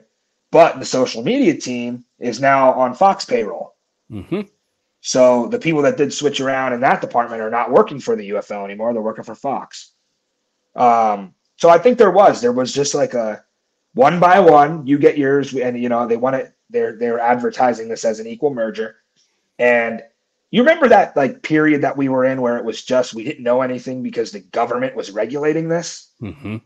Man, like, I think the government required this to be even, because like it was probably a process to go through that and get government approval when you got each side, wanting to come out and get a win. Like, I don't know if each side was necessarily interested in some of this other stuff that was going on. Like, I could tell you right now, the XFL wouldn't have even been in the room with the USFL if this was going to be hubs, right? I think Redbird probably would have said, if we're going to do hubs, we're not going to do it at all, right? So that's tough for the government regulation took a while, and they told us it would originally be a 60-day period. It went way longer. So it makes you wonder if it didn't pass originally and then they had to appeal. And how close was this league like to being told by the government, hey, you can't do this because you can't have a monopoly on spring football? I don't know. So I don't know anything about that, but it seemed like it took a while and it really drug on. And I mean, they couldn't announce the league till New Year's Eve because of it, or New Year's Day. So. And we were all waiting patiently. Yeah, seriously. Tonight. Man, this cold keeps coming through here, dude. It's never cold, and like it's been cold this year where it's hitting me. It's hurting me a little bit. Throat, coughing. Yeah. I was in Mississippi in October, and it was 100 degrees in October 1st, and it was 32 degrees on October 31st. That'll tell you how that goes down there. Yesterday it was 35 in the evening, and then today it was 65-ish, 60-ish. Yeah. So it's like, what in the hell? Anyway, Mark Nelson, and that's UFL board Mark Nelson, he said Moose Johnson said he drew a line in the sand on keeping the USFL kickoff. That tells you how it was all decided. Yeah, and the XFL probably drew plenty of lines too. Like, that's just how this thing went. People had to play hardball. And it's not easy when you have the USFL running Super Bowl ads talking about you could actually see real football in April. Like, forget the XFL. Like, and then The Rock coming out in San Antonio during the media scrum and telling me, when I asked him about what's it like to get to the end of the season when they told you wouldn't, he said, yeah, we had a lot of doubters and naysayers. You know who that was directed towards? Like the people that were running the ads during the Super Bowl saying we got real football coming up in April. Like, this was definitely, I would have loved to be a fly on the wall, man, because there was some animosity, I think, at first. But ultimately, they sang Kumbaya, they got together, and now we got football. So I'm excited about it. Yes, sir. Agreed on that. XFL Mike G said, I look forward to reading the book about the merger. Yeah, hopefully that's reading the book, yeah. 30 for 30, too. Let's get it going. Ooh, that'll be good. That would be amazing, 30 for 30. I want to see everything. And, it sucks because a lot of this stuff they probably didn't have cameras rolling for. Mm-hmm. It's going to be all who said, she said. Yeah, said, exactly. But yeah, dude, that'll be cool. I hope there is some kind of, even if they do some stuff this year, make us think we knew what happened. Make us feel like we can understand it, just to give us something to hold on to. I'm here for it, man. Yeah. What's it, Mike? Mike, you always got the nicest comments. He said, equal. A lot of USFL employees were let go. Ticket department, team video departments too. Yeah. Yeah, and then XFL cut their whole marketing out. A lot of the marketing reps, a lot of the ticket sales, I think the XFL had ticket sales teams of maybe 4 or 5 each. And I think they only kept one. I think there's one guy's running Birmingham and Memphis. I think he's running both, you know what I mean? So like, that's what we go back to talking about half the jobs. And that goes to from everything from GM to janitor. Half the jobs are out. And man, just all the people that I met in Vegas and Orlando. Geez, you just think about some of those people, and that was right around Christmas. Like that they had to hear that they were being, I think the XFL had the call to tell everybody about the layoffs on like the 23rd. So Merry Christmas, you're laid off. Like, yeah, that I didn't like brutal. Any of that. That was the only time I've ever had a bad taste in my mouth, really, from any of this stuff. Where I'm like, hey, okay, let's watch and see what happens, because that's a little messed up, you know. And the assistant coaches too, like assistant coaches were made seasonal. Anybody, the coordinator, I mean, think about the players. Some of these guys literally skipped out on other deals because they had faith in the UFL or XFL or USFL, whatever. Yeah. So that's what Rick 8-Bit said. Hey, same could be said for the XFL. Seattle, Vegas, Orlando, all lost jobs. Right. And you've seen some of the XFL staff, the ones that were really good at their positions, they did go to other places. And I know if you've been contacting people, and you like me, you've been dealing with individuals that were somewhere else that are here now, you know, so. Yeah, Jim Haslett I thought was an interesting one because, man, what a story. Like, he told us after his last game against DC in the playoffs, we sat down with Coach Haslett, and man, what a guy. I mean, you talk about talking to the press in Audi Field for 20 minutes, and even after the press conference was over, he stuck around to share stories about his career. I really loved Jim Haslett. I think he was a great coach. I think he was great for the league. I think he was kind of that steadying presence when things got crazy for the league, you know, kind of like him and Bob Stoops to be the presence and be like, all right, these are the guys that they've been through this. Wade Phillips as well, right? Another one where it's like, these are going to be our pillars. These are going to be the guys who guide us through. The Rock always talked about how he had no idea how to run a football league. Well, when you got guys like Wade Phillips and some of the execs, like Russ Brandon as well. But yeah, like thinking about Jim Haslett, like that whole staff, like, you know, really good staff. And I didn't hear really too much yet about any of them really going anywhere. I know the coordinators like June Jones and Ron Zook, they're probably about ready to hang it up. But a lot of the assistant coaches on that team were unfortunately let go. And that was a good squad. It's a shame to see a lot of those guys go, especially Coach Haslett. I really enjoyed talking to him and enjoyed watching him coach. He seems like a really genuine person. I mean, I've never met him, but even in pictures, you can just tell. I mean, that's a man right there. That's a quality man. Yep. So I can agree with that without even meeting him. I mean, there was a little wonder. There was a little bit of a wonder. I don't think this would have ever happened, but I did wonder when I heard Seattle got the axe if they put Haslett in St. Louis because he used to coach the Rams. And I was like, you see, I don't think they would do that though because Anthony Beck moved the needle. Like he did such a good job, and I feel like St. Louis would have been upset about you just take their coach out of the picture. Yeah, you're right. Right. I think Anthony Beck, if anything, would have had to like get a college job or like do something else. I know his son is the starting quarterback at Iowa State. So I wondered if he had any college offers potentially. But yeah, like Jim Haslett, I think something happened back in 2020 where I think he was supposed to take the St. Louis job as well. I forget how it all went down, but I think St. Louis was his original preference, but he ended up in Seattle. And yeah, Jim Haslett will be one that'll be missed. It was fun to watch him, especially when he was mic'd up. Yeah, it'll be a good once he gets back into things wherever he's at. He's got a stream of people that just follow him regardless. Oh, yeah.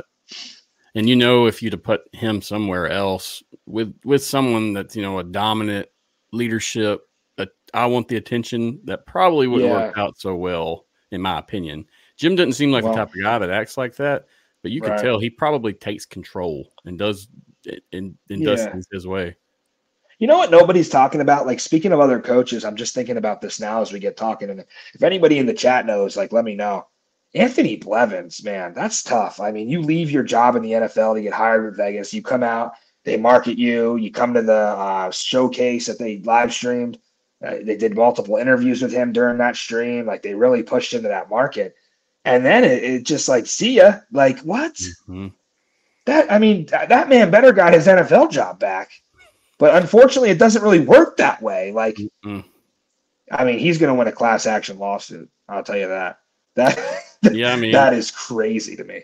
He basically took that path of life a whole different direction with this job and didn't work out. Yeah. I wonder though, it's we haven't heard anything, not even a blimp of nothing. It's been completely brushed over. Like Anthony Blevins hired to coach the Vegas Vipers. Vegas Vipers no more than 3-4 months later fold as a franchise completely. Never coaches a game. I don't think was there even a draft or anything? I think it was the showcase was like the only thing that he really got to do. So, and that guy was an NFL special teams coach, right? He had the job security, he had the stability, and you just have to hope that things work out for him because that is a leap of faith that, you want to bet on yourself and then you can only control what you can control. And that's one of those where it wasn't on him, and I guess, you have to think about when you're him and his agent, were there concerns when they went in and accepted that job that, because we knew some things about Vegas already. Maybe they were banking on a relocation and they figured, okay, if we go to Nashville, if we go to Louisville, we're still the guy.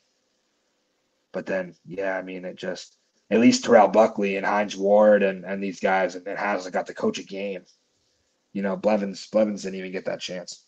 Agreed. We could have been looking at a whole different Vegas squad this year. But, to be honest, dude, I'm glad they moved on. I didn't want anything to do with that field. I hear so much negativity from people that aren't involved in this scape of things or that are fans of the things. That's one of the biggest negative talking points from last year was that Vegas field. But, I hope the best for him as well. We've talked about it numerous times on the show, but even now, I Googled Anthony Blevins and nothing. There's just nothing. From July 2023 was the last kind of news that you saw. Well, you have to hope in this next hiring cycle of this offseason he'll get his NFL job back. That's all. Maybe the XFL, I don't know. It doesn't seem like they've even really offered him a coordinator position or anything. So, that's what tough. Confuses me as well because there's spots that probably are open still right now. So, maybe it's a money thing, I don't know, right? Because like what I learned and, reports from Mike Mitchell and things like that, the XFL head coaches were on 2-year deals. So like a Wade Phillips, for example, they had to figure out what to do with him because he was on a 2-year deal. And, luckily got lucky with Hines Ward not agreeing because what would you have done? I'll tell you. So I think Jim Haslett's probably still getting paid. I think Buckley and Buckley, Rod Woodson got fired, but Buckley, Haslett, and probably Blevins too. Maybe Blevins too are probably still going to get paid. So, I'm curious about that as well, and hopefully we get some info because at least in personally, I've dealt with a restructure in 2 different states, and there's a South, so things are a little different down here.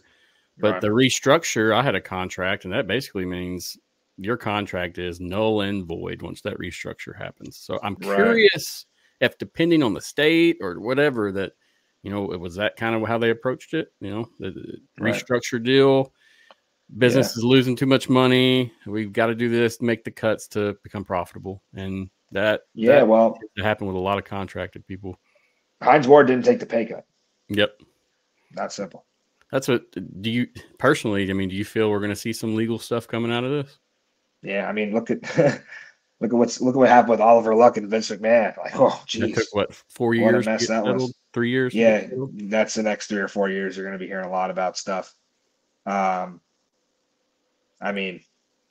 that feels slighted has a chance to lawyer up, and it's a shame because that's what public relations is for. The league has to do a good job of managing that, and crisis communications is part of that, of being in public relations and managing when things happen like that. And because they're always going to happen. So we'll see. Hopefully it doesn't give any kind of black eye to the league or anything, but there's obviously going to be some people that have issues at the end of the day. Yep, no doubt. Overtime Underdog said, mergers are never pretty in business. People get hurt. We should be thankful it wasn't more. Yeah, the AAF was way worse, right? Oh, God. Closed up shop in the middle of the night. I mean, XFL at least had, I mean, everything else was going down at the same time with COVID, small businesses, and it was just a byproduct of the pandemic. But AAF, man, that's an example for, I mean, guys were left inside hotel rooms with no flight home. So he's right. At least it wasn't that. Yeah, that's the worst of the worst. Straight belly up. Overnight. Even me as a fan, like when that happened, I felt like a girl broke up with me. Like my wife, disaster. Like it was terrible as a fan. Even, but if you looked at the participation, at least in Memphis, it wasn't there in terms of fans. In some cities, it was, but not in Memphis. Regardless, as I always say, if you don't have money in the bank, you're not going to have a football league. Though you need a lot of money, extra money, all the money, because it's never enough. Yeah, I thought it was funny back in 2020. Sam Schwartzstein, a guy who was he was head of operations and head of rules back in 2020. He said that when they had those Bud Light Seltzer celebrations in the locker room in St. Louis, they had a $10,000 expense they didn't know they were going to have because they had to replace the carpet after their locker room got destroyed by Bud Light Seltzer. So you're right. You just need all this money laying around. You don't know when you're going to need $10,000 to clean up after a celebration. So that's it. It was Taylor stuff. Heineke. The NFL doesn't have to worry about that, but the XFL does. Taylor Heineke, my guy. Yeah, that's who it was. Thinking back, he left a little present. Yep. So, man, I had the fan events on the agenda, but we've done talked too much. I mean, there's only one real one that went on. We had Reggie Barlow chugging a beer, threw it on the snake. Listen, we talked to Reggie Barlow 3 times during the show last year, and every time I asked him, Coach, when are you going to get over there after a game and get that damn cup on that snake? We need you out there chugging a beer. I chugged a beer on the show. I was like, come on, Coach, let's go. And he's like, man, he's like, the PR gets me into the post-game presser, and then by that time they're gone. Like, he's like, it's a lie. I got to shake hands. I got to see everybody after the game. And I'm like, dude, do it before the game. Do it. Just do it. And it was great to see him do that at the fan event. I know he's been wanting so hard to do that. And I think that they have to implement that this year where they make it like part of the pregame schedule where Reggie Barlow is going to go over. And that's going to be our thing. That's going to be like when they dot the I at Ohio State, when Penn State runs out of the tunnel with the fireworks to Zombie Nation. Like, I want Barlow sprinting over there, and I want him to dunk that cup on the first cup of the snake. Here it is. Welcome home. Feed the snake. Yes, sir. I laughed my ass off. I mean, they don't even need a mascot. I love those guys, man. Like, they are the best core of spring football fans that there could be. Like, they're all their own separate character, and they all bring so much energy. And yeah, man, we're gonna have a good time. We're gonna have a good time at Audi Field this year. I think that I'm excited about the DC Defenders, and now we got Jordan Ta'amu coming back, another Mississippi guy. He's so quiet. Like, you couldn't have more of an opposite him and McCarron, right? Yeah, and that's kind of cool too, because I know they're 2 of the best quarterbacks in the league, and they'll be carrying the torch again this year. But nobody knew anything, right, about Ta'amu's process. Like, he didn't say anything, and he comes from that culture where they're taught to be very humble and not express their feelings that much. So AJ's like, listen, I'm gonna tell you what's on my mind. I think Jordan was more out of the spotlight. He didn't want the attention. So yeah. Yeah, very humble. And that's what surprises me about most of these guys when you meet them or see them talk in person. You would expect this just swaggy, cocky dude, got these skills, but they are not. None of them, even AJ himself, they're all just like great people. And I'll say that confidently. Louise, Brandon Silvers, I mean, all these guys, hell, even Cole McDonald, I remember seeing him talk a lot last year. Yeah, we didn't, right. We didn't have that guy like Antonio Brown, right? We didn't have that Marshawn Lynch. And yeah, these are guys that aren't entitled. And everyone wanted to come at me and say, oh, AJ sounds entitled. You kidding me? No. Are you kidding me? This guy, 3 boys at home, each under the age of 8, and he's still playing. Like, that guy gets no time to himself at all. Seriously. People with kids understand, but people without kids do not understand. I don't have kids, so that's right. Most people with children are just trying to survive. Yeah. And that's nothing wrong with football for 11 months, like your kids are a priority. But I mean, I think he's really showing his sons fight for what you want. And then earn it. You're not just over there griping, trying to get something. I mean, you're going to earn it. He'll earn every bit of what he's done. And when I made the graphic about him signing, like we put the tweet out early on, what was it, Thursday morning that he signed, and then the league made it official.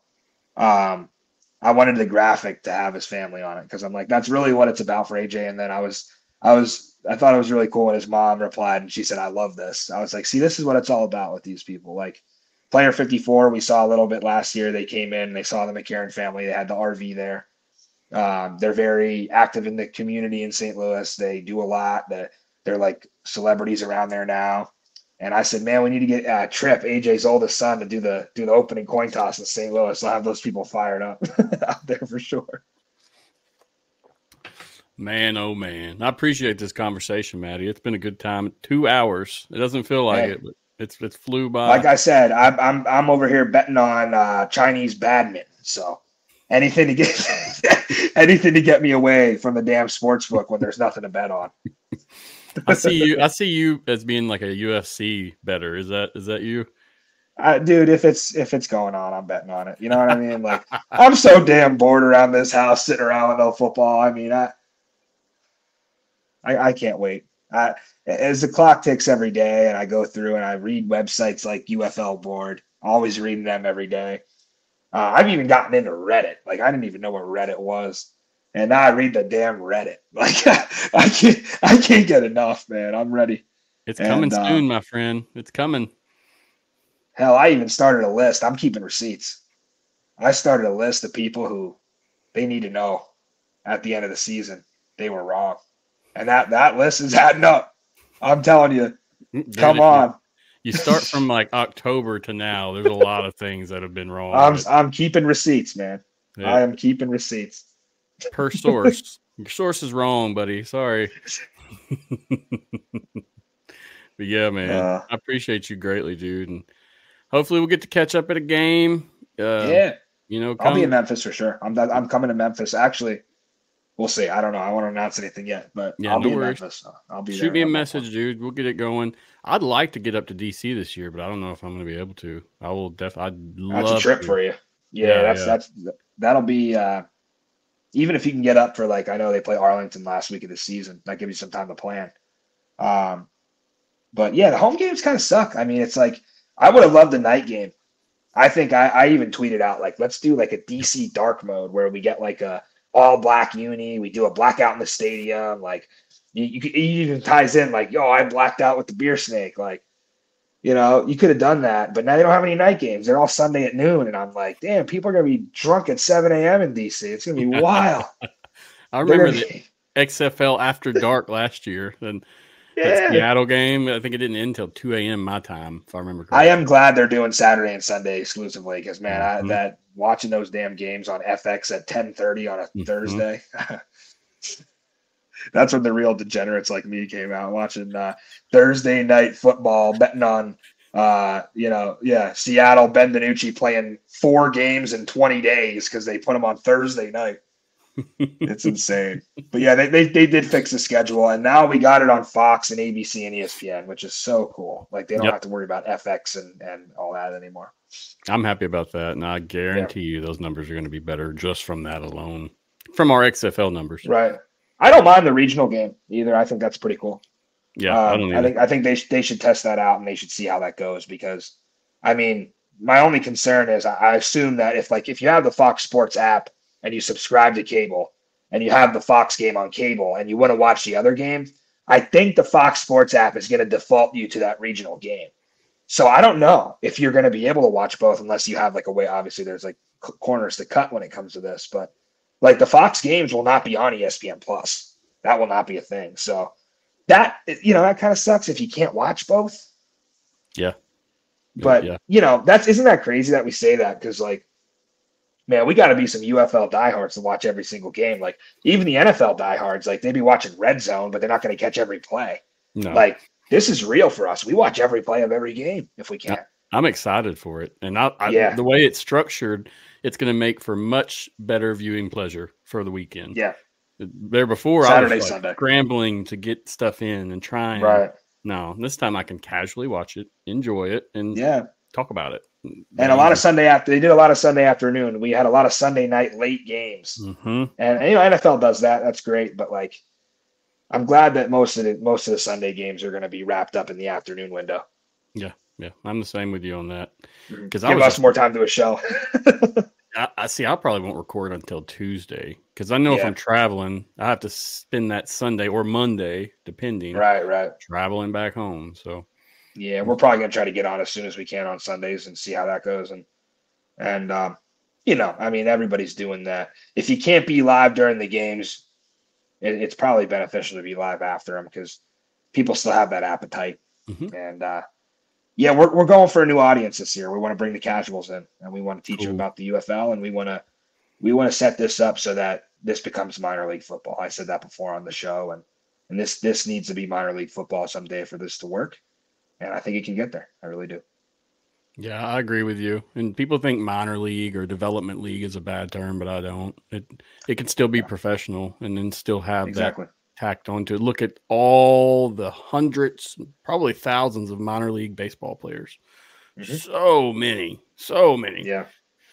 Anyway, Matty Fresh, man, it's been an honor and a pleasure. I appreciate you, brother. Good luck in your show.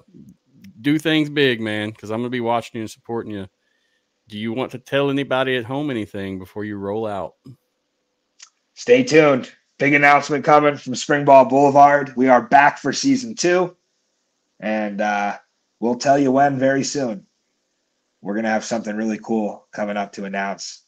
I won't spoil it yet, but we're doing something. Like I said, we're going to lean pretty heavy on the theme of the show this year into this merge and into this battle of the brands. I like it, dude. I look forward to it. Seriously, man. Yeah. Super excited. I promise. A lot of this stuff out, I'm just like, man, it's the same crap with a different face. It really, it's cool to hear you say that. That lets me know you've been working on it. You take pride in it, and you're going to do the best you can, no matter what it is. Yeah, as you know, a lot goes on behind the scenes, man. I appreciate you having me, and I hope we catch up at a game again. Like, I love these conversations. I could talk all night with you about spring football, and congratulations on all the success, man, joining you up with UFL board and then getting the AFN going. A lot of your colleagues over there are doing awesome work. I know Plummer is doing a great job, man. I always see his updates every day from AFN, and I know you got some other people in there as well who are and you're even looking for more now. I saw. So always growing. It's growing, and it has to be because this stuff never stops. And let's do it, baby. Let's cover another season of spring football, and then when it's all over in June, then we'll be wondering if we'll have a year 3 all over again. That's just how it's going to be. So let's enjoy it while we have it, man. Let's enjoy it while we have it. You know what I say, man. Keep it up. Yes, sir. Yes, Go sir. XFL, baby. I appreciate you, Matty. Take it easy, brother. Man. Thanks, man. I'll see you. Yes, sir. All right. Appreciate you, Matty, again, man. Super good conversation. It's nice when we can just talk, relax. We have some show notes and we have some stuff to discuss, but we could piece it apart and discuss specific topics in depth. That's really what we're shooting for on the show. So thanks, Matty. Check out Springball Boulevard on YouTube. You can find Matty on Twitter as well. I'll put his stuff at the bottom and then I'll link it in the show notes for everybody if you want to check him out. If you're in this scope and span of things, you know about Matty, but check him out. Really good, unique content, and look forward to what they do this year. And another thing is, if you ever meet him in person, dude's super chill. I mean, I've met a lot of individuals this year, but he's very, very chill in person. So appreciate you, Matty, dude, and good luck. Keep up the great work. like I said, we were going to talk about fan events, but man, it's been 2 hours, so I'm done. We'll talk about the fan events when we come back. Next week, we'll have Horns Forward podcast on. That'll be super cool. That's February 25th, 7:30 p.m. Central. That's for the UFL Insiders Podcast. As for the AFN interview series, I don't have anything lined up right now, though, but should get something soon. That's just one thing at a time. And really, with the UFL season coming, this is going to be my bread and butter, as I like to say. Thank you for watching. Thank you for commenting. Thank you for participating. Thanks to everyone from AFN that's involved and doing what they're doing. Appreciate you guys greatly. Always great stuff coming out from the crew. We're getting some more articles put out. We're getting more social content. We're getting representation at events. So appreciate everyone on the team. Thank you so much. You guys are awesome. And it makes a big difference when we are in this collective trying to just do some good work. So thanks again. Thanks to UFL Board. Appreciate you, UFL Board. Good partnership. Great individuals over there. Mark and Greg and some of the other writers there on staff. They're all solid people. They have some good work going. And it's definitely worth checking out if you need to get some news.